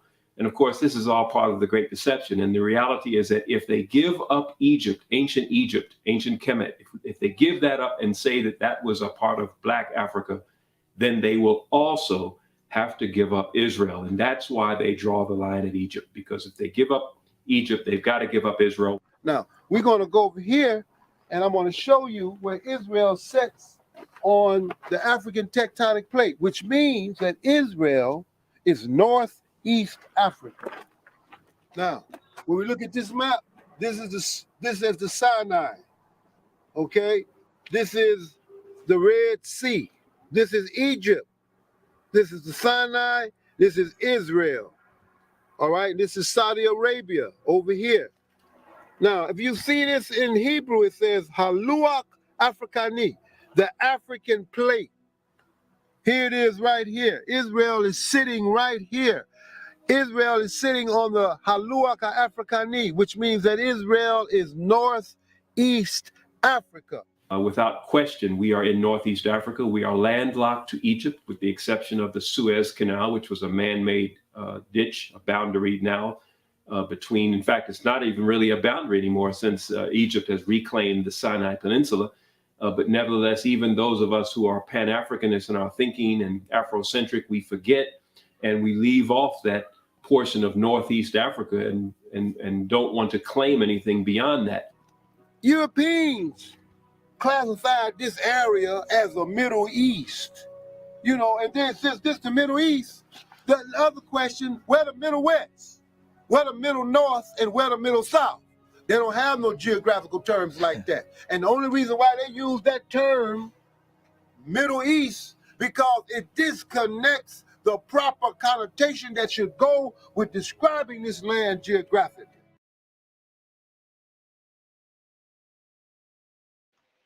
All right, I heard the argument.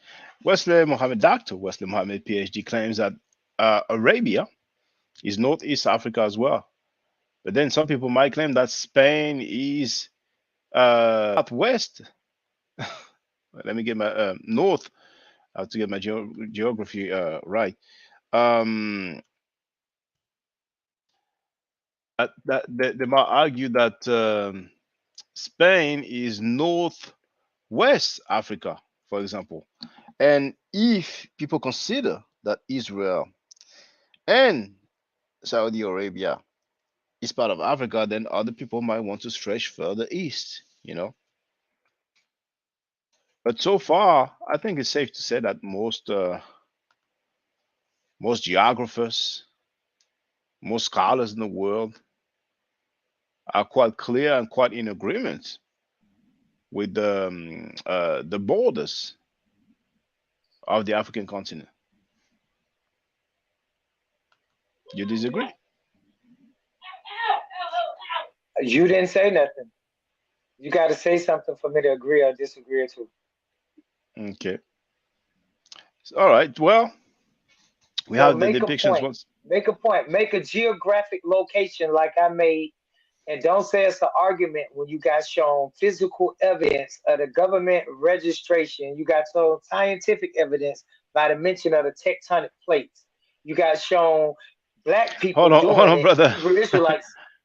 Which government? Which government? Though you cannot put words in the government's mouth. The Israeli government put that up there. That's in Israel. Yeah, but they didn't say Israel is part of Africa. The white Jewish community put that there, and they couldn't lie. They put it there, and now it's known that it's there. There's a marker there that says that Israel is in Africa, and everybody now knows it. For years, we knew this. You're making that up, brother. And the Levant. Wait, okay. Let me give you another biblical. It doesn't say that Israel is in Africa. Okay, go ahead. I'm saying, can we just skip that since we already confirmed it? Okay, let me give you another biblical. No, we haven't confirmed anything. That thing doesn't say that Israel is in Africa. You cannot do that, brother. You cannot put words in the government's mouth. But keep going. Bro, what's the video called? Go back to the video then. So I know the title of the video. I closed it, but the link is here in the chat, so I can put it back. I'm saying, but did you hear it? Did you hear him say that Israel in Africana? You didn't hear that part? You didn't hear him read the sign? Okay. And he didn't say that. He didn't say that, and I will show you he didn't say that. No, I'm saying last time I checked, that's what was on the video. So let's go back. Yeah, we're gonna go back. We're gonna go back. When he talked about Africana, he talked about Egypt. I mean, so you mean to tell me I put up a video that's not about Israel and Africa? Well, let's go back. Let's go back. So Egypt. Okay. What's the name of the video? This is Israel. This is East Africa over here Humanity. plate. Which now, okay, when we look at this map, this is the Sinai. Okay, this is the Red Sea. This is Egypt. This is the Sinai. This is Israel. All right, this is Saudi Arabia over here. Now, if you see this in Hebrew, it says Haluach Afrikani, the African plate. So it says the African plate.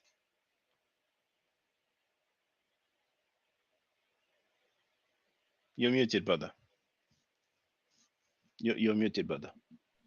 I'm saying you can keep playing that. Keep playing it. I heard it say African plate. I know what a plate is. Mm-hmm.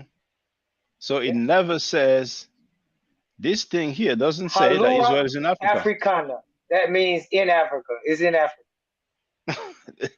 The part where it says place is in Halua Africa. Africana, and you see his finger pointed at Egypt. You gotta put words in people's mouth like that. Egypt is in Africa. What are you claiming that Yes, Egypt yes. is not in Africa? Egypt is in Africa, but the government of Israel does not say that Israel is in Africa. You cannot make that up. Okay. Did you hear the brothers say Sinai is in Africa? Because Sinai is in Egypt. But he pointing at Sinai on that map. Most part of the Sinai is okay. Now part of Egypt. Yes. We're gonna agree. You kept saying that the language was Phoenician. I knew you was gonna say that because you've been trained by the Rockefellers and the Oriental Institute. No. I understand, and the Rockefeller Museum in front of the place where they found that little stone at. But I want to correct you on something that Israel.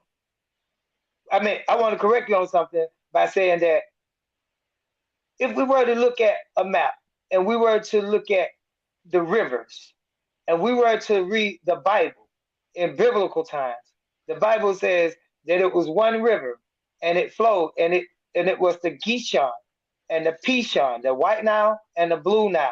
And the one river became four rivers, the White Nile, the Blue Nile, then it became the Tigris and the Euphrates, the Hezekiah River. So these are the four rivers, the White Nile, the Blue Nile, the Tigris, and the Euphrates.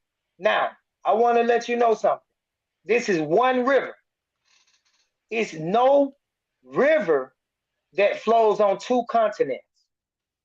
But according to your logic, if Israel is not in Africa, and Canaan is not in Africa, and the Tigris and Euphrates is not in Africa, that means that one river flows on two continents. And that's a lie. Rivers don't flow over continents. And that's one river. The Nile River flows all the way to the Tigris and Euphrates River, and one river cannot cross a continent. Facts. It seems like you're putting words in the Bible's mouth, if that's an expression that's accurate, but you basically said that it talks about four rivers, and he said the Blue Nile and the White Nile, but that's not in the Bible, is it? That's right. Yes, it is. Oh, can you show me, please? It calls it the Gishon. It calls it the Gishon and Pishon rivers. That's blue. That's White and Blue Nile. Okay, let's get to the Bible, Genesis. please. Yeah. So, one river flows out of Eden. Read it.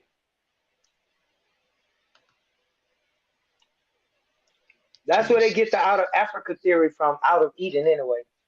That's what they're talking about.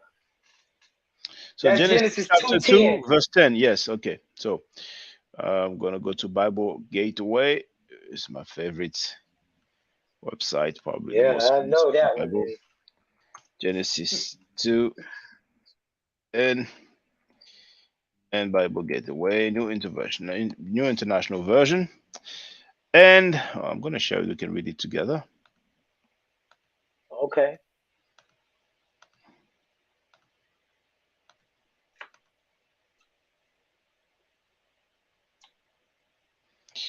A river watering the garden flowed from Eden. From there, it was separated into four headwaters. The name of the first is Pishon. It winds through the entire land of Havilah, where there is gold. The gold that the gold of that land is good. Aromatic resin and onyx are also there. The name of the second river is the Gihon. It winds through the entire land of Cush. Interesting. The name of the third river is the Tigris. It runs along the east side of Ashur. And the fourth river is the Euphrates. So, what is Pishon? Let's have a look at Pishon. That's the White Nile. Okay, well,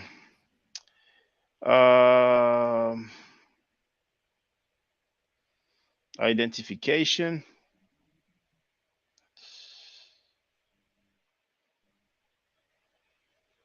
Okay, well, where do you see that this is a White Nile? Do you have a source for that?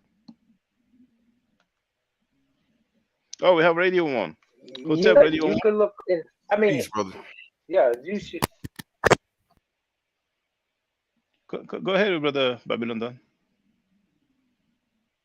Oh, I was gonna say you could just look it up. I don't have a reference on hand that I can say like, hey, look in this, because it's not a biblical. It's not like it's a something that's readily available. But I know it's online. I didn't looked it up before, so I know you can look it up. Just type in Pishon River, and you'll find it.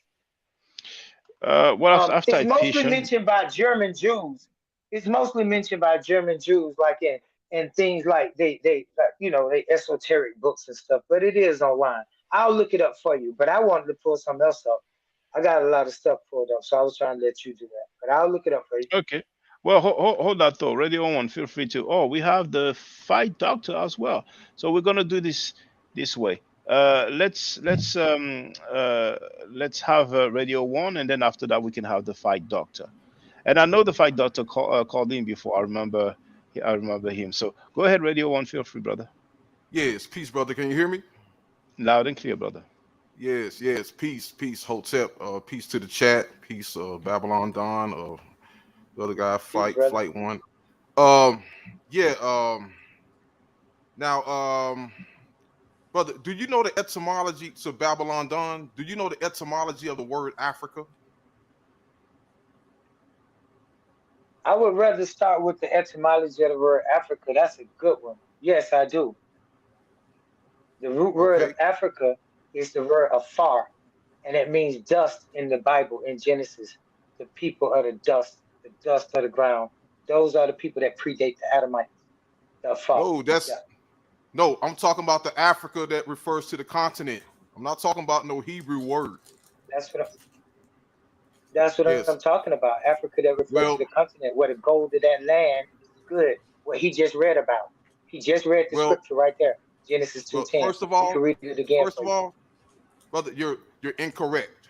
Okay, Africa, the continent, has nothing to do with some word called Afir or Afar that's mentioned in the Hebrew Bible. That has nothing to do with the Africa of the continent. The Africa that refers to the continent is a Roman word. Okay, you cannot hijack that word from the Roman language and make it what you want it to be. Okay, brother Shaka, could you kindly share my screen? Yeah, of course. Yeah, wait, let me see here. Okay, I just want to show something. Let's see here. Okay. I just want to state one quick fact. There's no such thing as a Roman language at all. Period. Well, he meant Latin, of course. Yes, Latin. Yes. No, he meant Roman. Just what he said, and there's no such thing. Okay. And there's no Latin language either. Latin is a dialect, a tongue. It's not a language. Oh, Latin is a language. It's a language. Let me blow this up some. Okay. No. Now, can you read that? The two Mauritanias. Yes. Yeah. This is from Pliny the Elder, the natural history. This is 1st century AD. Okay. This is one of the oldest original sources to mention the word Africa. Okay. Tell him that his phone breaking up, bro. It ain't doing him no good to talk if his thing gonna be that bad. I think it's on your end, brother Babylon, because on my end it's fine. So keep going, Radio 1. Yeah. Now this is from Pliny the Elder, 1st century AD, and Pliny the Elder wrote in the Old Latin language, which goes all the way back to over 2,000 years ago. Okay, this is 1st century AD. Okay, this is the language that the word Africa derives from.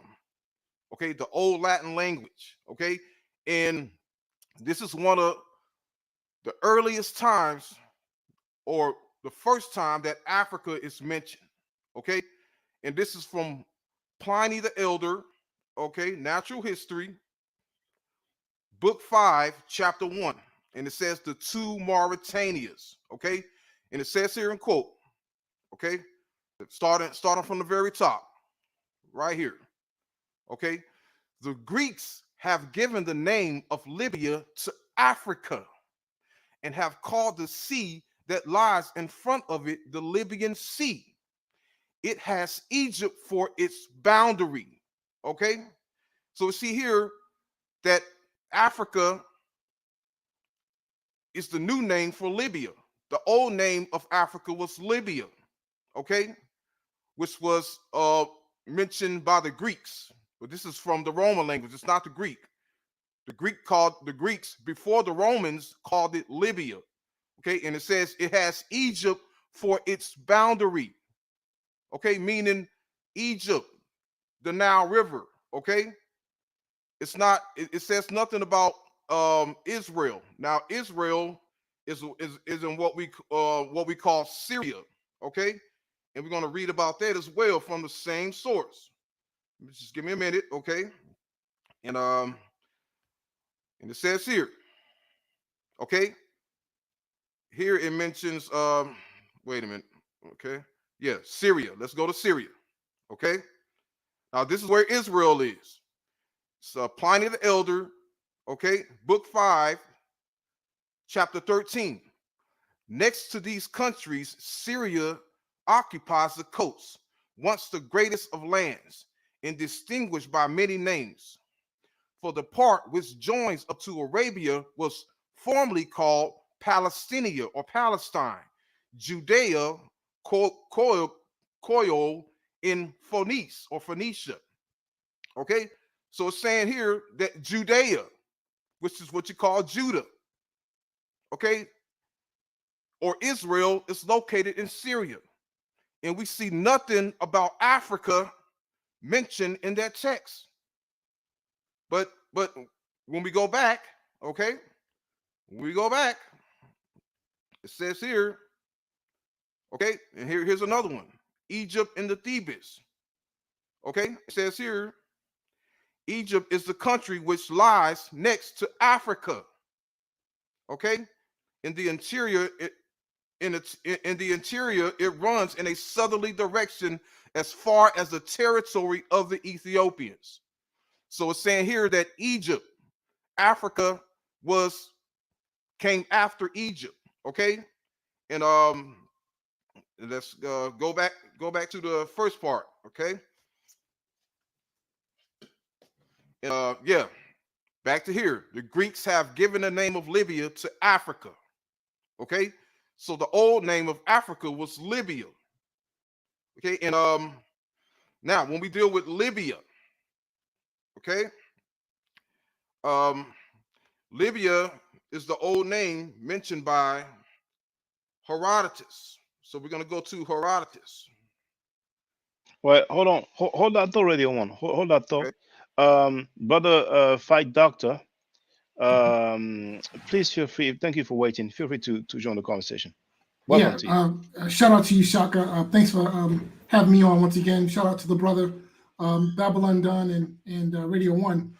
Just wanted to clear up something that I thought was inaccurate concerning plate tectonics and the location of the Euphrates and Tigris rivers.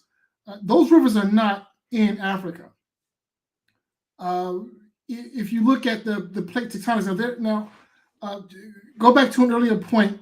There is an argument to be made that if you look strictly at where the plates are and where the African plate is specifically, there is an argument to be made that Israel, Palestine does lay on the African plate, therefore technically is part of the African continent. However, southern Iraq is clearly on the Asian plate, clearly.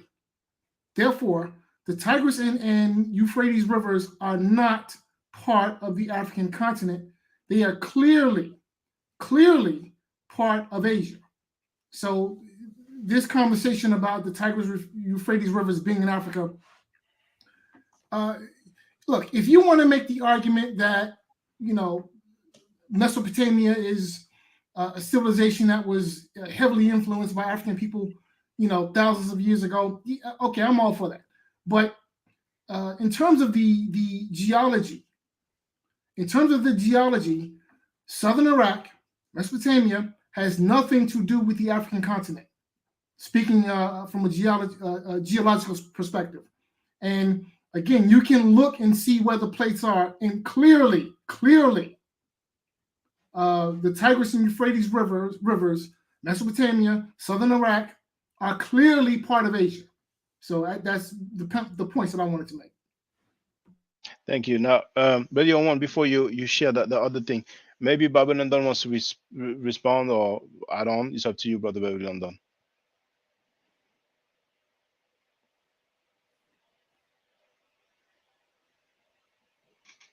Yeah. It looks like maybe his screen is frozen.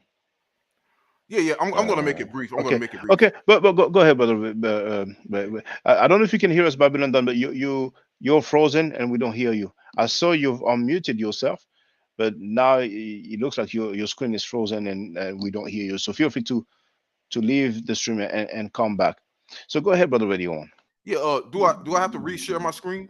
Okay. Can you hear me now? My bad. Oh, okay. Yeah, we can hear you now. Yeah, Can go you ahead, hear me Brother now? Babylon. Yes, we can hear you now. But go ahead, Brother Babylon Don.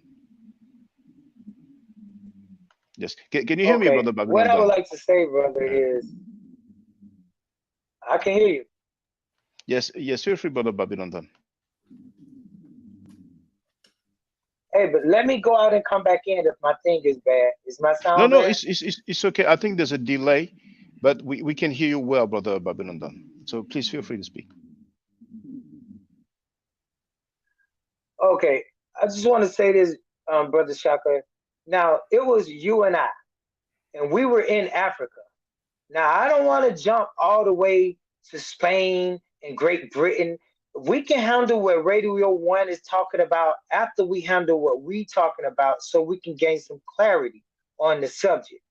Now, I understand that you already done got straightened out with the whole thing of the physical sign being in Africa, and your backup then came on and then said, basically, well, it's a good argument, but they ain't showed nothing, ain't put up nothing, including Radio 1, but it could be, but and I heard a brother Ngozi say, now the new word is they own a share tectonic plate.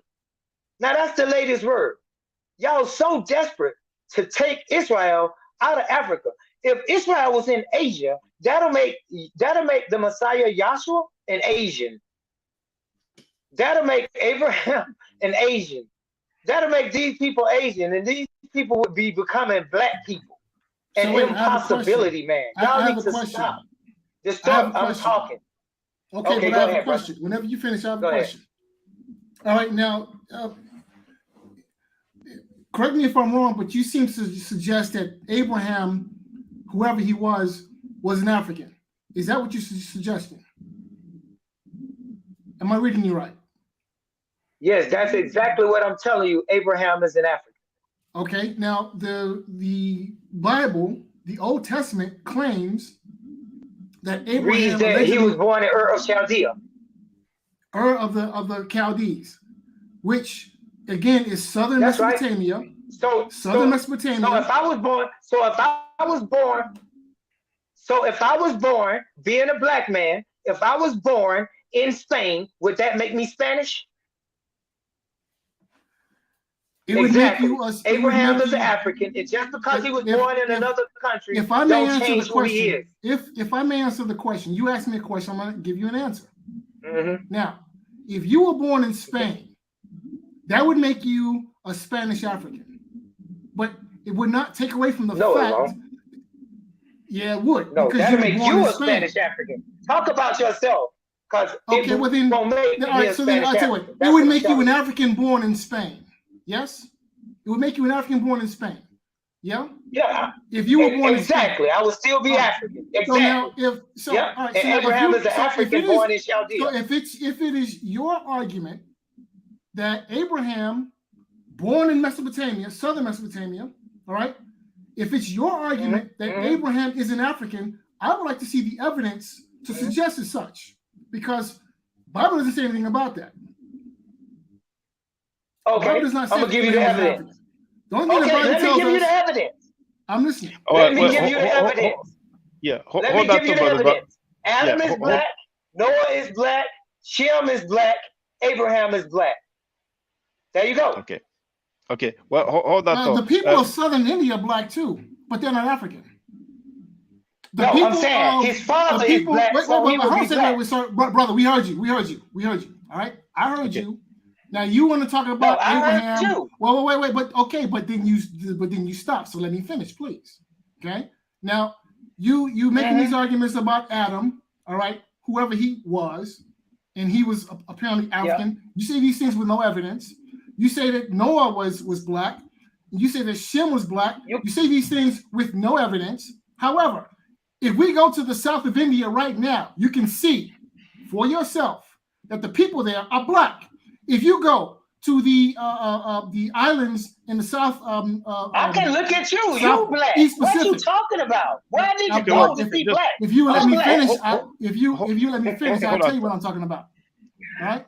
If you go to the Pacific Islands, all right, in the east, those people are black. If you go to Australia, the Aboriginal people of that continent, they're all black. But guess what? None of them are African. None of them. So if your claim is that Abraham was a black man, okay, born in southern Mesopotamia, I'm not going to argue against that because the original people of that part of the world were black. But that does not mean that they were African, now does it? No, because we have black people all over the earth, indigenous to wherever land that they live in, but they're not Africans. So you're making this argument that Abraham, first of all, we don't even know that Abraham lived. We've never found his tomb. Okay? We never found Abraham. Okay, now how many points you gonna make before you let somebody correct you? Wait. You've been finishing for 10 minutes. No, hold on. Hold that thought, please. Radio one, go ahead, and then we can go back. I just want to share. I just want to finish sharing my screen. Feel free, brother. Feel free, brother. Yeah. You've unshared it, so you have to share it again. Okay. I'm gonna do it. I'm gonna do it again. Okay. Yeah, no problem. Yeah, because this argument is irrelevant. Because it's okay. We can talk about it. It's okay. Let's be diplomatic. He can sit up here and say everything he just said is just made up. It's based on imagination, okay, and it has nothing to do with the reality. And he wants to deny the reality of this subject, which is the source. I'm showing you sources, okay. This is a classical author. Yeah. Here. Now I'm going to finish up my point here. Now this is okay. As we just learned, the Greeks have given the name of Libya to Africa, okay. So the old name of Africa was Libya. Now let us go to the earliest source that gives a geography for Libya.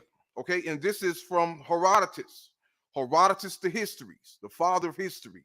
Okay, the word history was coined by Herodotus, and this is from Herodotus the History, book 4, chapter 41, and he says in quote, "Such is Asia, and such its extent.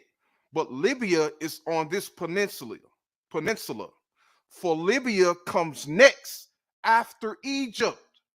Okay, so we see here, according to Herodotus, Libya comes after Egypt, not after Israel or after Syria.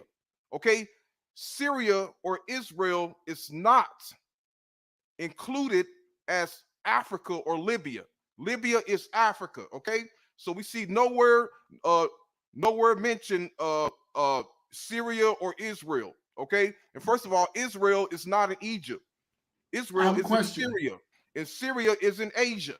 Now here's the official map for Africa. Brother, okay. Whenever you finish, I have a question. Now, okay, hold on. Now this is let's look at a map for Africa by itself. Okay, So now we see here Africa. See Africa. We see nowhere Israel is not on there. Look at that. It's Egypt in the northeast, okay, and all the rest of Africa. We don't see Israel on there. Israel is in Asia. See, Israel is left out. That is the official map of Africa. Now, why is this? Because Africa, okay, yeah, Brother Shaka, you can stop sharing my screen. Matter of fact, I stopped sharing it myself, and that's all I wanted to show. Yeah, but okay, Israel, the word Africa, it is a Roman word that has to do with borders, that was established thousands of years ago. Has absolutely nothing to do with the tectonic plate. Okay, even if Israel is on the tectonic plate, it still has nothing to do with Africa. Okay, so pretty much that part of the tectonic plate, which is the Nile River, okay, and the lands to the west of the Nile River on the tectonic plate is Africa. Has nothing to do with Israel, and has nothing to do with the tectonic plate. Okay, so we have to keep the word. We have to keep the word Africa in its proper perspective. Okay, we can't take it out of context. We have to keep it within its context. Okay, and we just found out that Africa, Syria or Israel is not included in as Africa. As we just read, Africa came after Egypt. Okay, so Egypt and Africa was connected. Okay, but you go outside of Egypt, okay, so into Asia. That's where Israel is. Brother, I have a question for you. Yeah, go ahead, brother. The fight doctor. So, what peninsula is Libya on? Yeah, peninsula. Yeah. I would say that he's referring to the to that Mediterranean Sea, west of Egypt, and yeah, but pretty much the entire continent of Africa.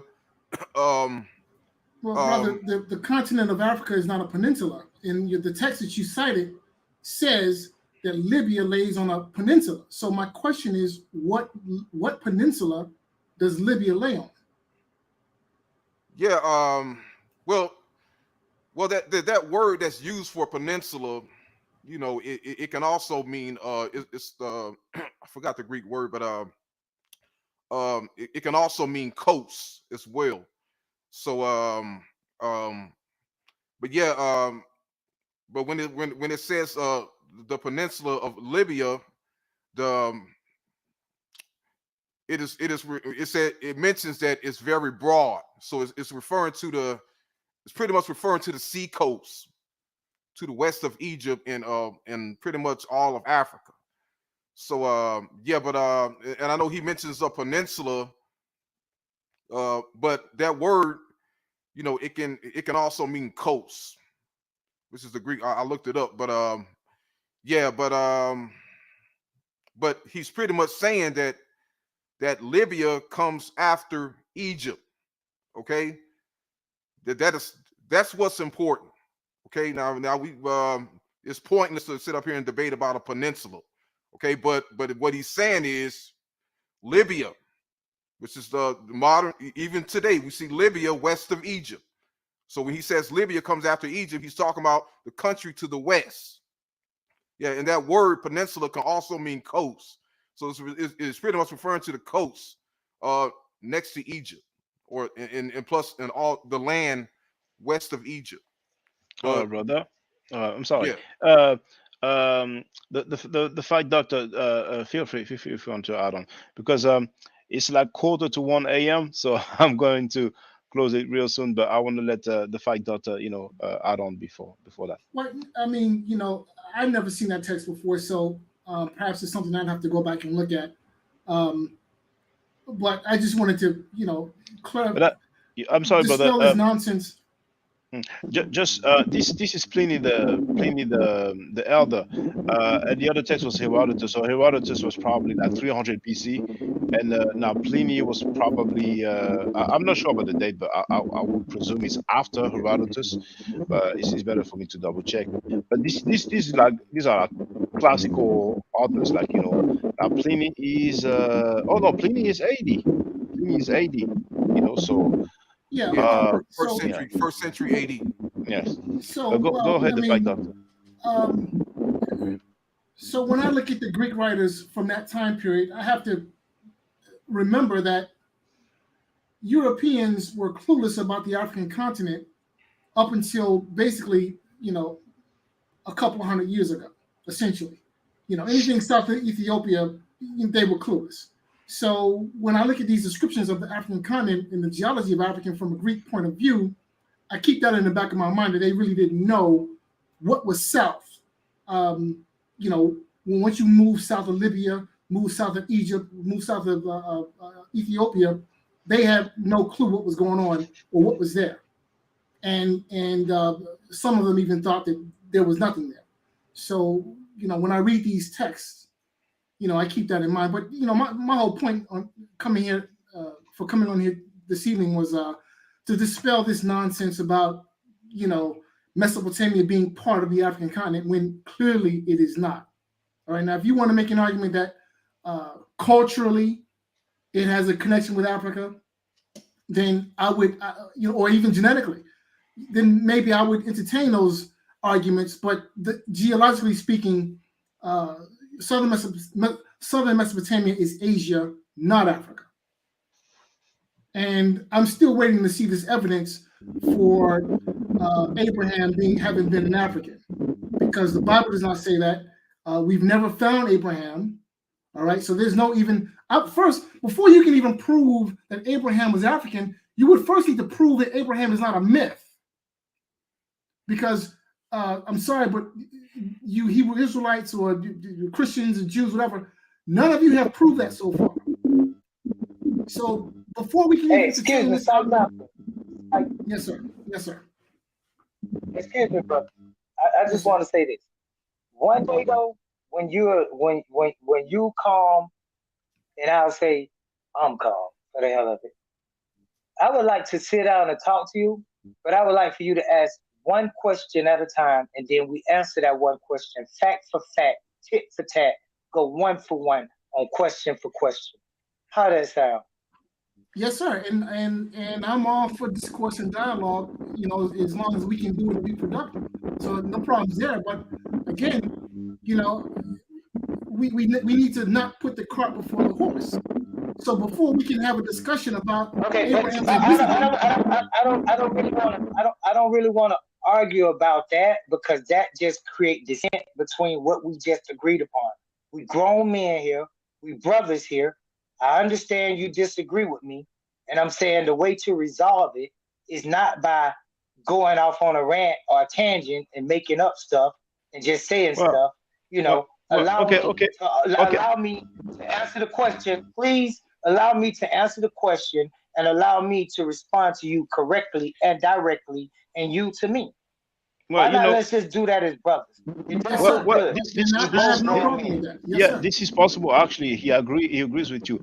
What I can propose, if you would happen to both be available tomorrow at 4 p.m. EST, would that work for both of you? Yes, with that. So Babylon is fine with that. How about you, the fight doctor?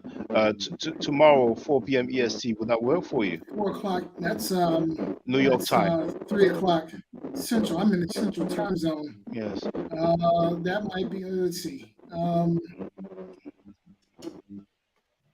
Tomorrow's Thursday. Yes. Yeah. I can do 3 o'clock. Yes. EST. Okay. So 4 o'clock EST. Yeah. Yeah. Okay. Tomorrow, will you please Site Doctor? Tomorrow, will you please?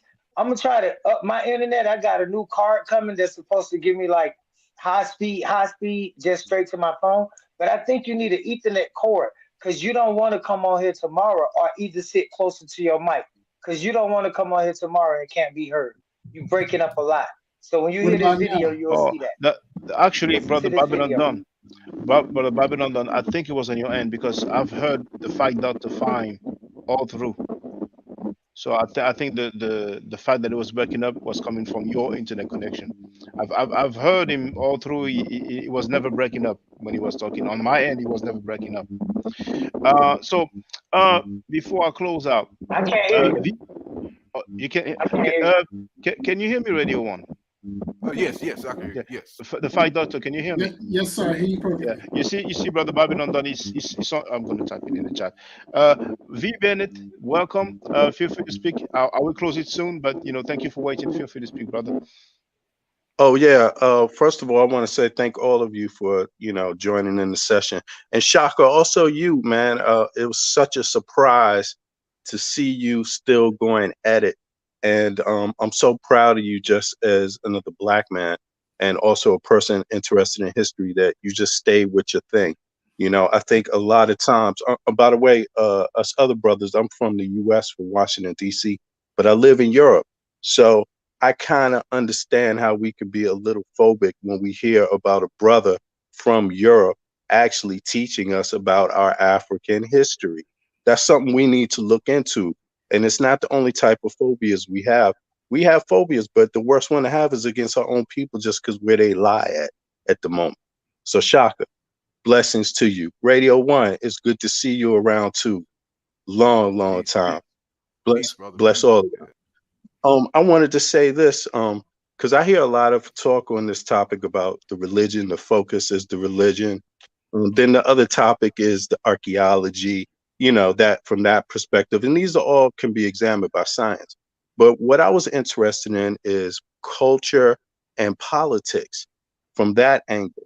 What was the culture, or what was the politic of the Egyptian in that time period? Or before even Judaism existed?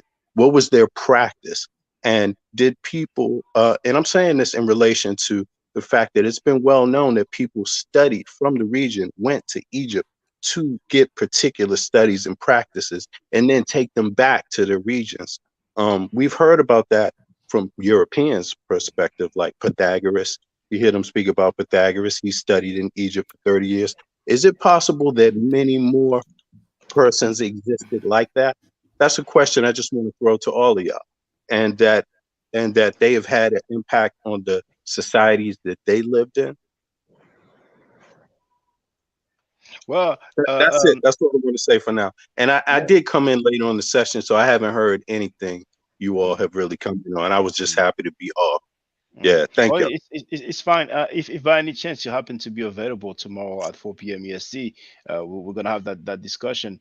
And may I ask which country you are in Europe? I'm in Copenhagen, and I think I remember Oh, Radio Copenhagen, yeah. Raheem from years ago. He sent me maybe something to Copenhagen. Yeah.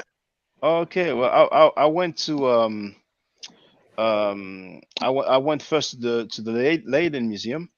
And then I went to the Amsterdam Museum, so I actually passed by, I can't remember anyway, but that was a trip driving.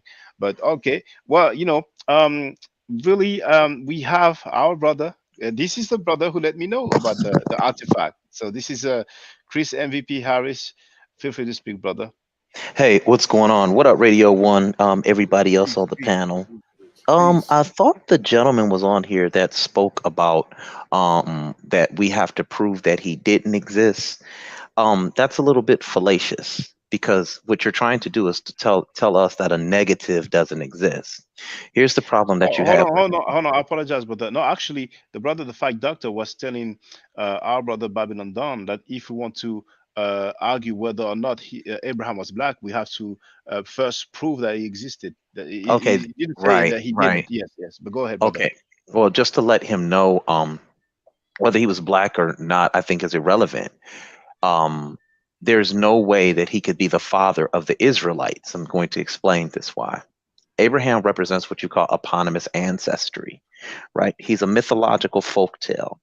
I'm going to explain how it's impossible for him to be the father of the Israelites. This is simple. When you're dealing with the field of archaeology and anthropology, there's study. there's stratigraphy, there's bones, there's data, there's facts, there's archaeological sites that have been dug into, there's artifacts, as I showed Shaka today, and he just went in on it today. There are artifacts. Now we're going to look at Abraham. He's supposed to be the father of the Israelites. I'm going to show you how silly this is to believe that he existed in any type of capacity and to be the father of the Israelites. In the story of Abraham, we have him fighting against Philistine kings. Okay, he's fighting against Philistine kings. Now, we all know Philistines don't get into the Levant area until the 12th century BCE. This has been proven because of the pottery that was found.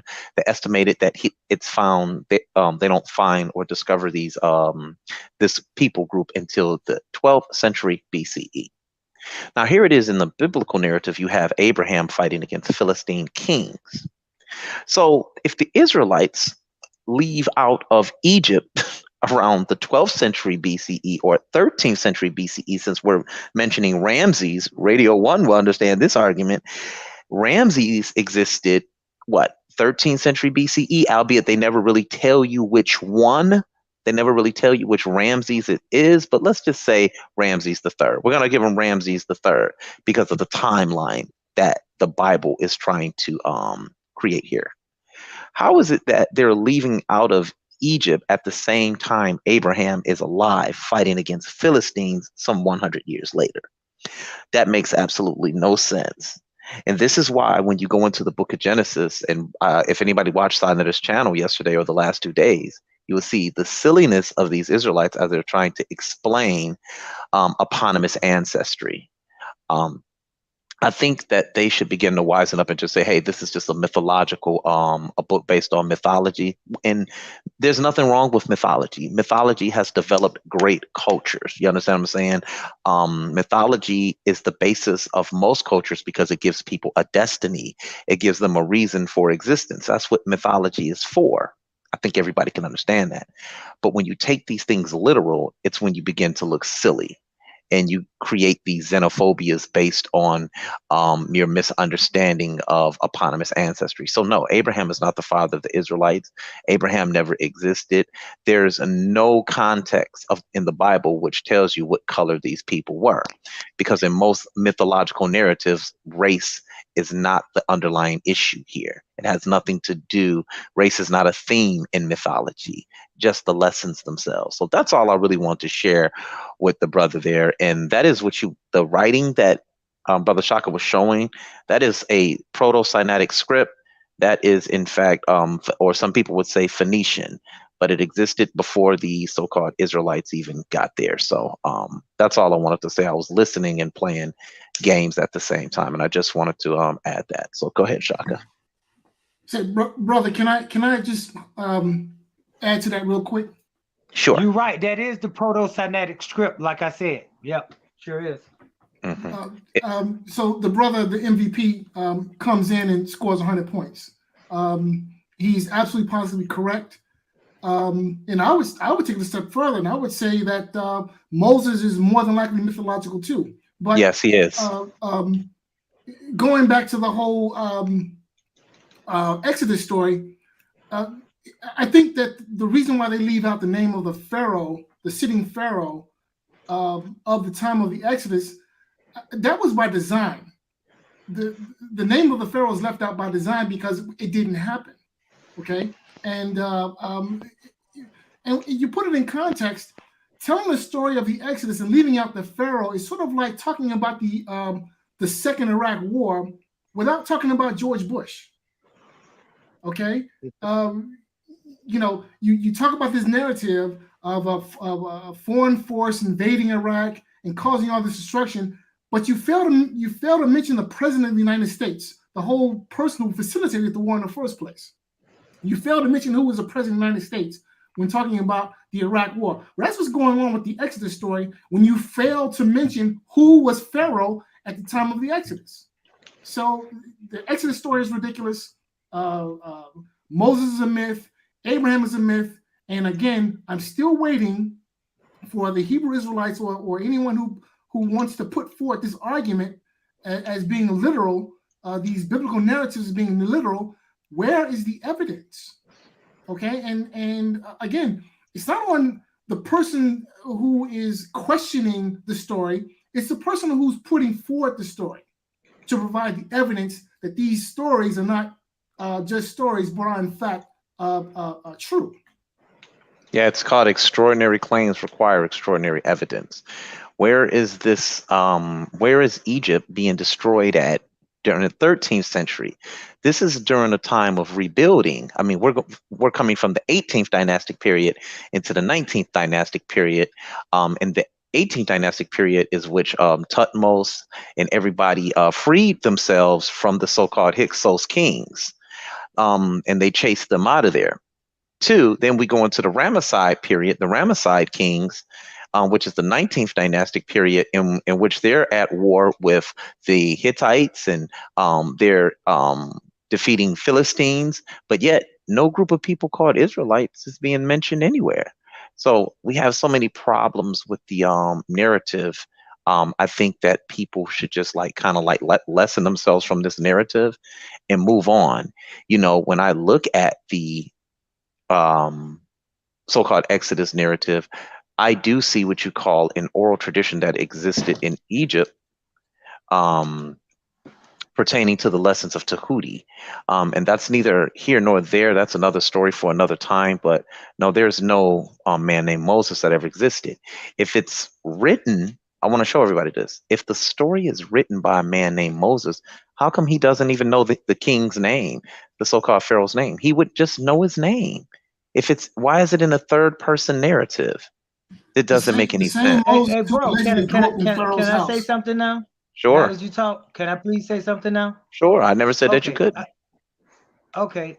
I just want to say this, that your whole argument, if you've ever heard the word begging the question, that's what you're doing here. That is not a begging the question fallacy.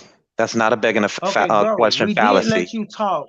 You said no, but I'm not going to let, excuse me, I'm not going to, you're not arguing, but once you start to produce logical fallacies, that is argumentative. When you produced all those lies, no one said anything. I waited and asked, could I talk? So can I say something and then yes, but you have to, no, what you're doing is, Chris, I'll go next. I'll go next. Yeah, okay, all right, go ahead, Babylon. Go ahead, Babylon. It's really no order here, man. They don't have no respect. It's okay, no, it's not about disrespect. Feel free, Babylon. The real deal is, though, is that, you know, many people talk about facts and bring this, and you haven't shown that. I'm the only one on this line, other than the brother Shaka Ndugu, who showed at the beginning of this show, King Hezekiah, the king of Judah, who y'all say the Israelites don't exist, but it's a king of Israel, of Judah, that exists. And he got a stamp, a seal. And everybody scholars all around the world is recognizing this, and y'all continuously saying, no, it's no such thing as Israelites. It's a Shalmaneser black obelisk. It's an obelisk, another Egyptian artifact with Israelites on it. Look it up, Shalmaneser II, black obelisk. You can find it on Google. But y'all continue to say the Israelites don't exist. And y'all go with the old pseudo knowledge that y'all done heard already before, the same old arguments. Why did God do this? If Israel, if they left Exodus, how could that's begging the question? So, brother, can I ask you a question? We using a book. No, let me go next. I'm gonna take this. Let me have this, please. We using a book, bro. We cannot do this. We're using a book and a text called the Torah. Now, when we do dibble and dabble with y'all into the written part of it and discuss it, and we show y'all things, y'all say, oh, it's not a historical book. Oh, it's not a scientific book. All right. But brother I get the point. I'm sorry. Yeah, Brother Shaka.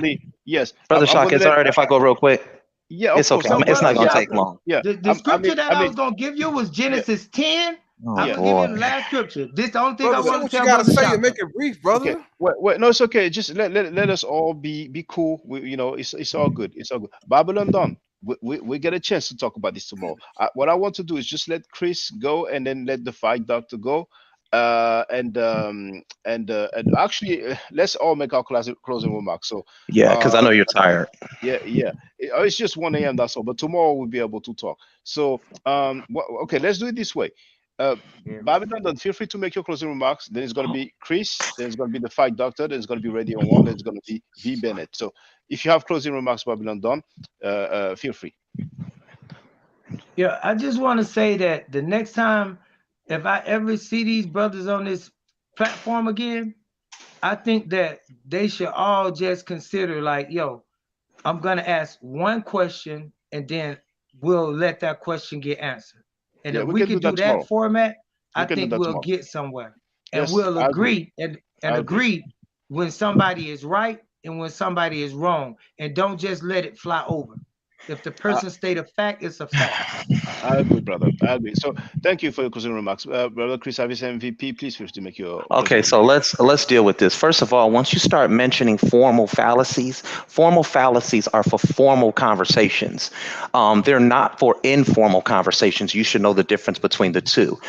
Secondly, I never asked you a question. I made a statement. So I'm not begging the question because I was supporting my information with facts, knowledge, archaeological discovery, and not to mention I could back it up with the books and the archaeologists and the archaeological dig and who controlled the archaeological digs. People such as Kathleen Kenyon, Israel Finkelstein, Neil Silberman, etc. What you are doing is begging the question. What you just did was a Argument classic. to authority. Excuse me. Have some patience, It's Kohen. okay, Chris. Go ahead, brother Chris. Go Okay, ahead. yeah. This is Let us not argue. this is the thing with the Israelites. They have no patience. They have zero. They're supposed to No, be this. it's okay, Chris. Just get to the point. I'm I trying to really get don't to want the us point here. I don't want us to beef. Just go ahead. Feel free, brother Chris. Oh, well, all I'm sitting up there saying is this. Where's your evidence and where's your proof? You didn't provide any. I simply made a statement. And many times these brothers, they come on here with these ad hoc fallacies, slippery slope arguments, red herring arguments, and say, hey, look at what our Bible says. Hezekiah never mentions that he's an Israelite. Hezekiah never, you don't find any original writings by Hezekiah. You have the same story with those bullahs and these steles that you have with every one of them that's found. They always say it was found in a junk heap. Most of them are forgeries anyway.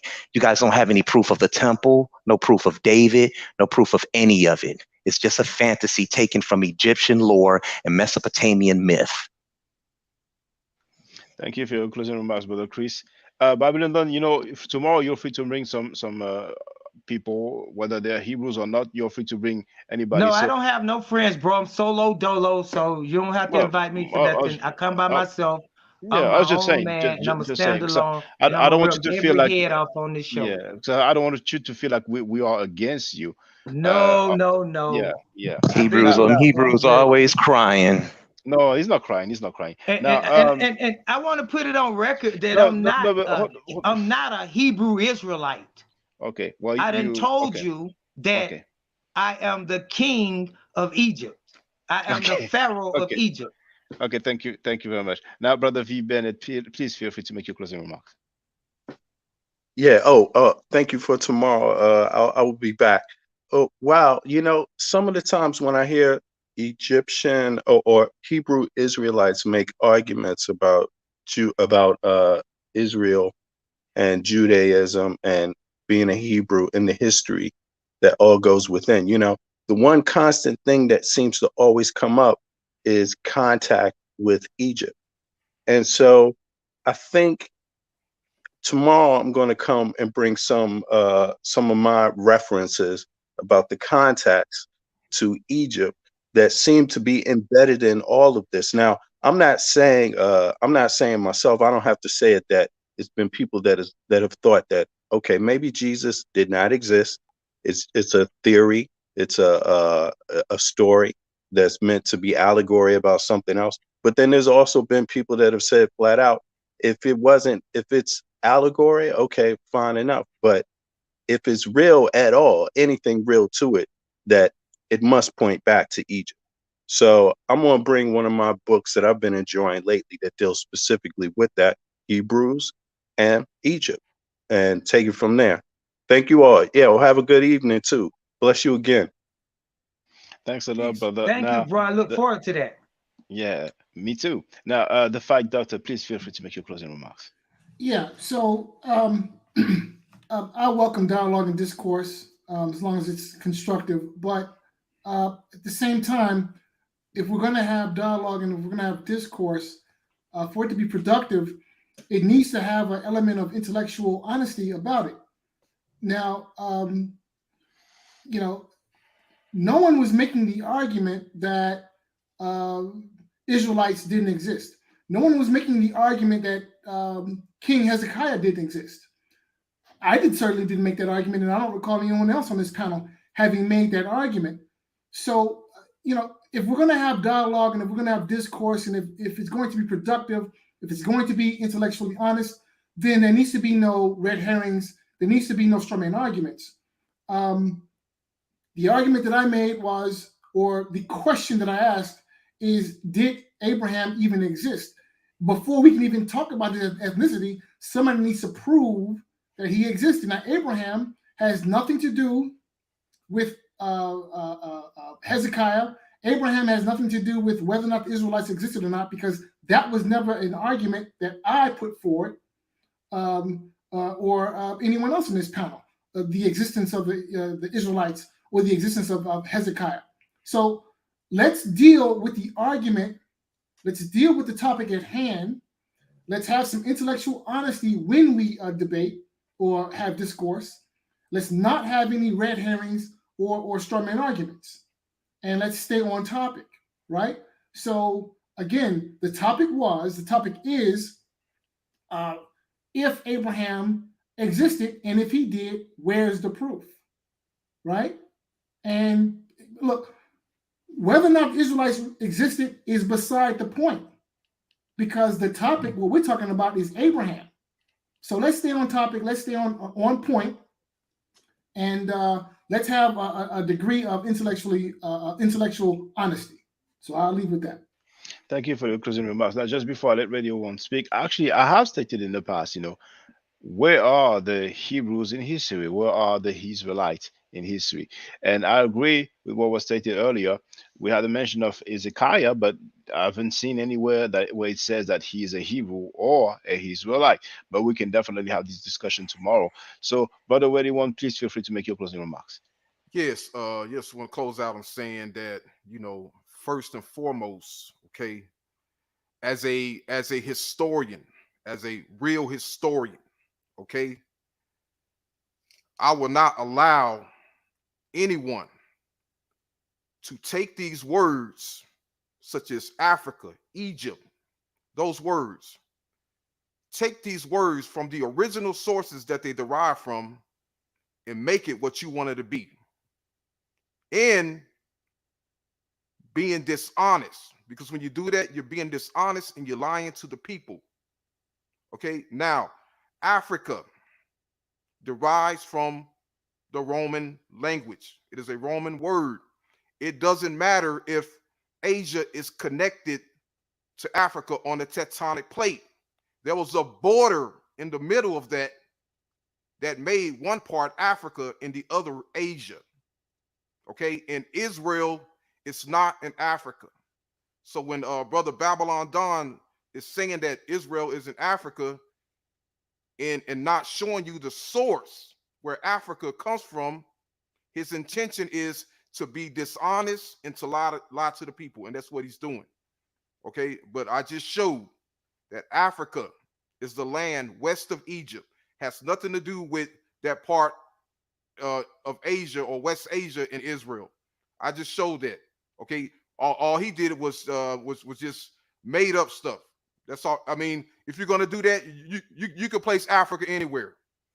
You can place Africa in China or India. If you're just gonna sit up here and make up stuff and ignore the source that the word derives from. Okay, and to Brother Babylon Dawn. Now I disagree with you when you say that Africa was Africa south of Egypt, or most of Africa was unknown to the Greeks, because I read the entire text. I speak the language. All of Africa was known to the ancient Greeks. Why? Because the knowledge that the knowledge of Africa that the Greeks were getting was coming from the Africans themselves. This was based on the journeys and the caravan roads and routes in routes made by the Africans, the Egyptians, the Egyptians, the Libyans, the Ethiopians. The knowledge was coming from them, and Herodotus wrote it down in his books. According to Herodotus, he had knowledge of the Niger River south of the Sahara Desert. He spoke of a circumnavigation of Africa by the pharaoh Necho, where they circumnavigated where the Phoenicians circumnavigated the entire continent of Africa. So yes, they had knowledge of Africa, and this is a lie that has been told that sub-Saharan Africa was unknown to the ancient Greeks. But that is a lie. It was known, but you just have to read the entire text and know the truth.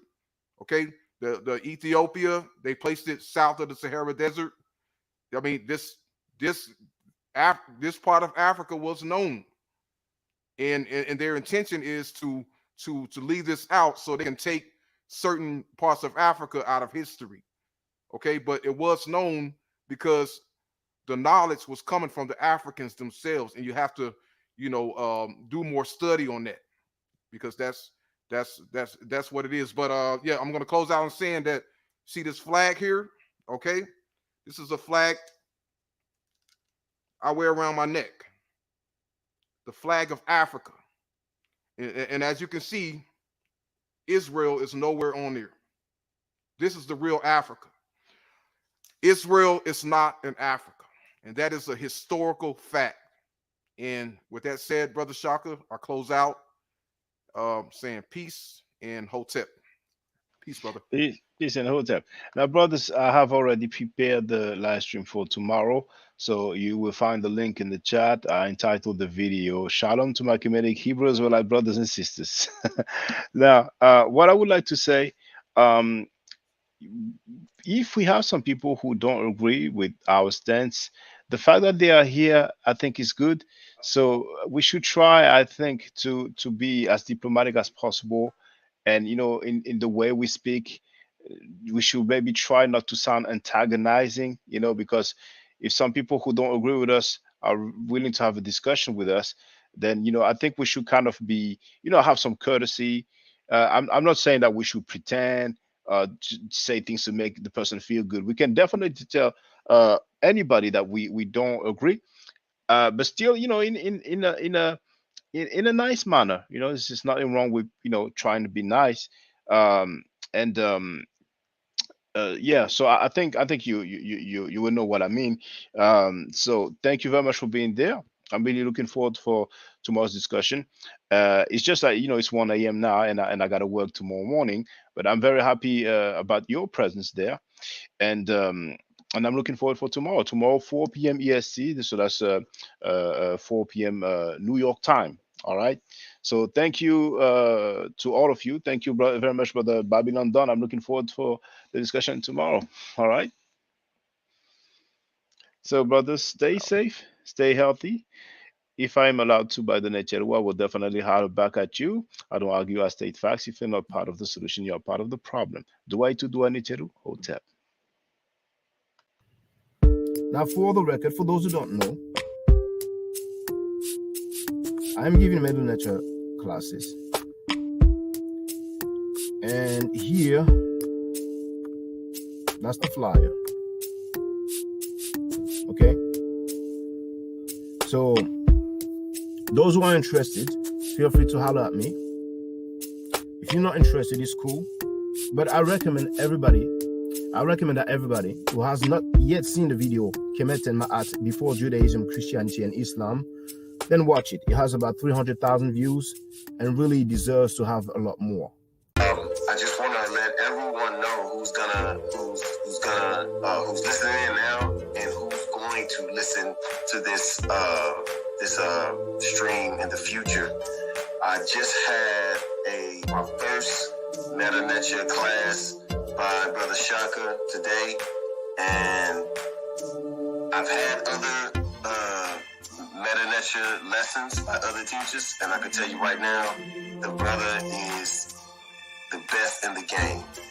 He is, that was one of the best classes I've ever had, ever. So if you're interested in learning the meta-nature, if you're interested in getting the basics of it, Brother Shaka is an awesome teacher. Get with him, and it's extremely affordable. This brother is giving us his time and his skills, and he's basically giving it away.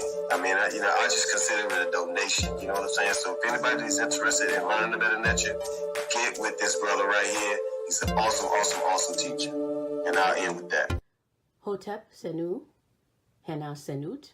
This is Julie, also known as Servant of Yah, and I'm currently taking the Medu-Neture classes with Brother Shaka, and it has been an amazing experience.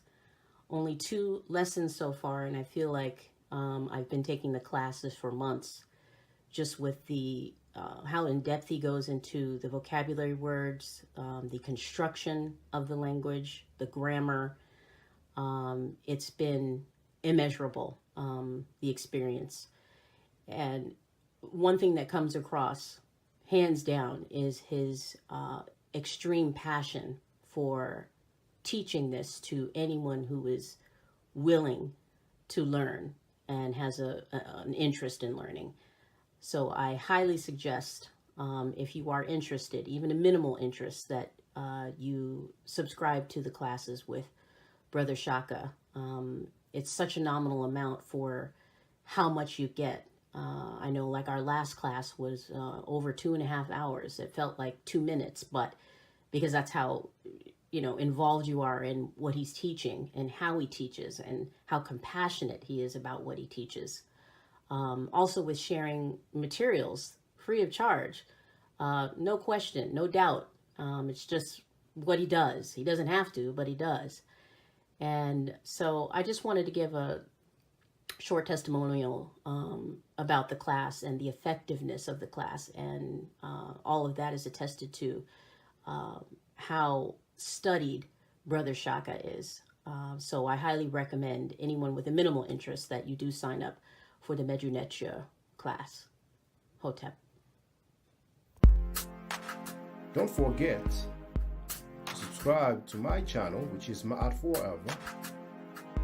Don't forget to watch the video entitled Kemet and Ma'at. Don't forget to share Kemet and Ma'at on my channel on Twitter, Facebook, Instagram, WhatsApp, or other social media that you use. Email, text messages, you name it. Those who wish to donate can do so on paypal.me/ma'atforever.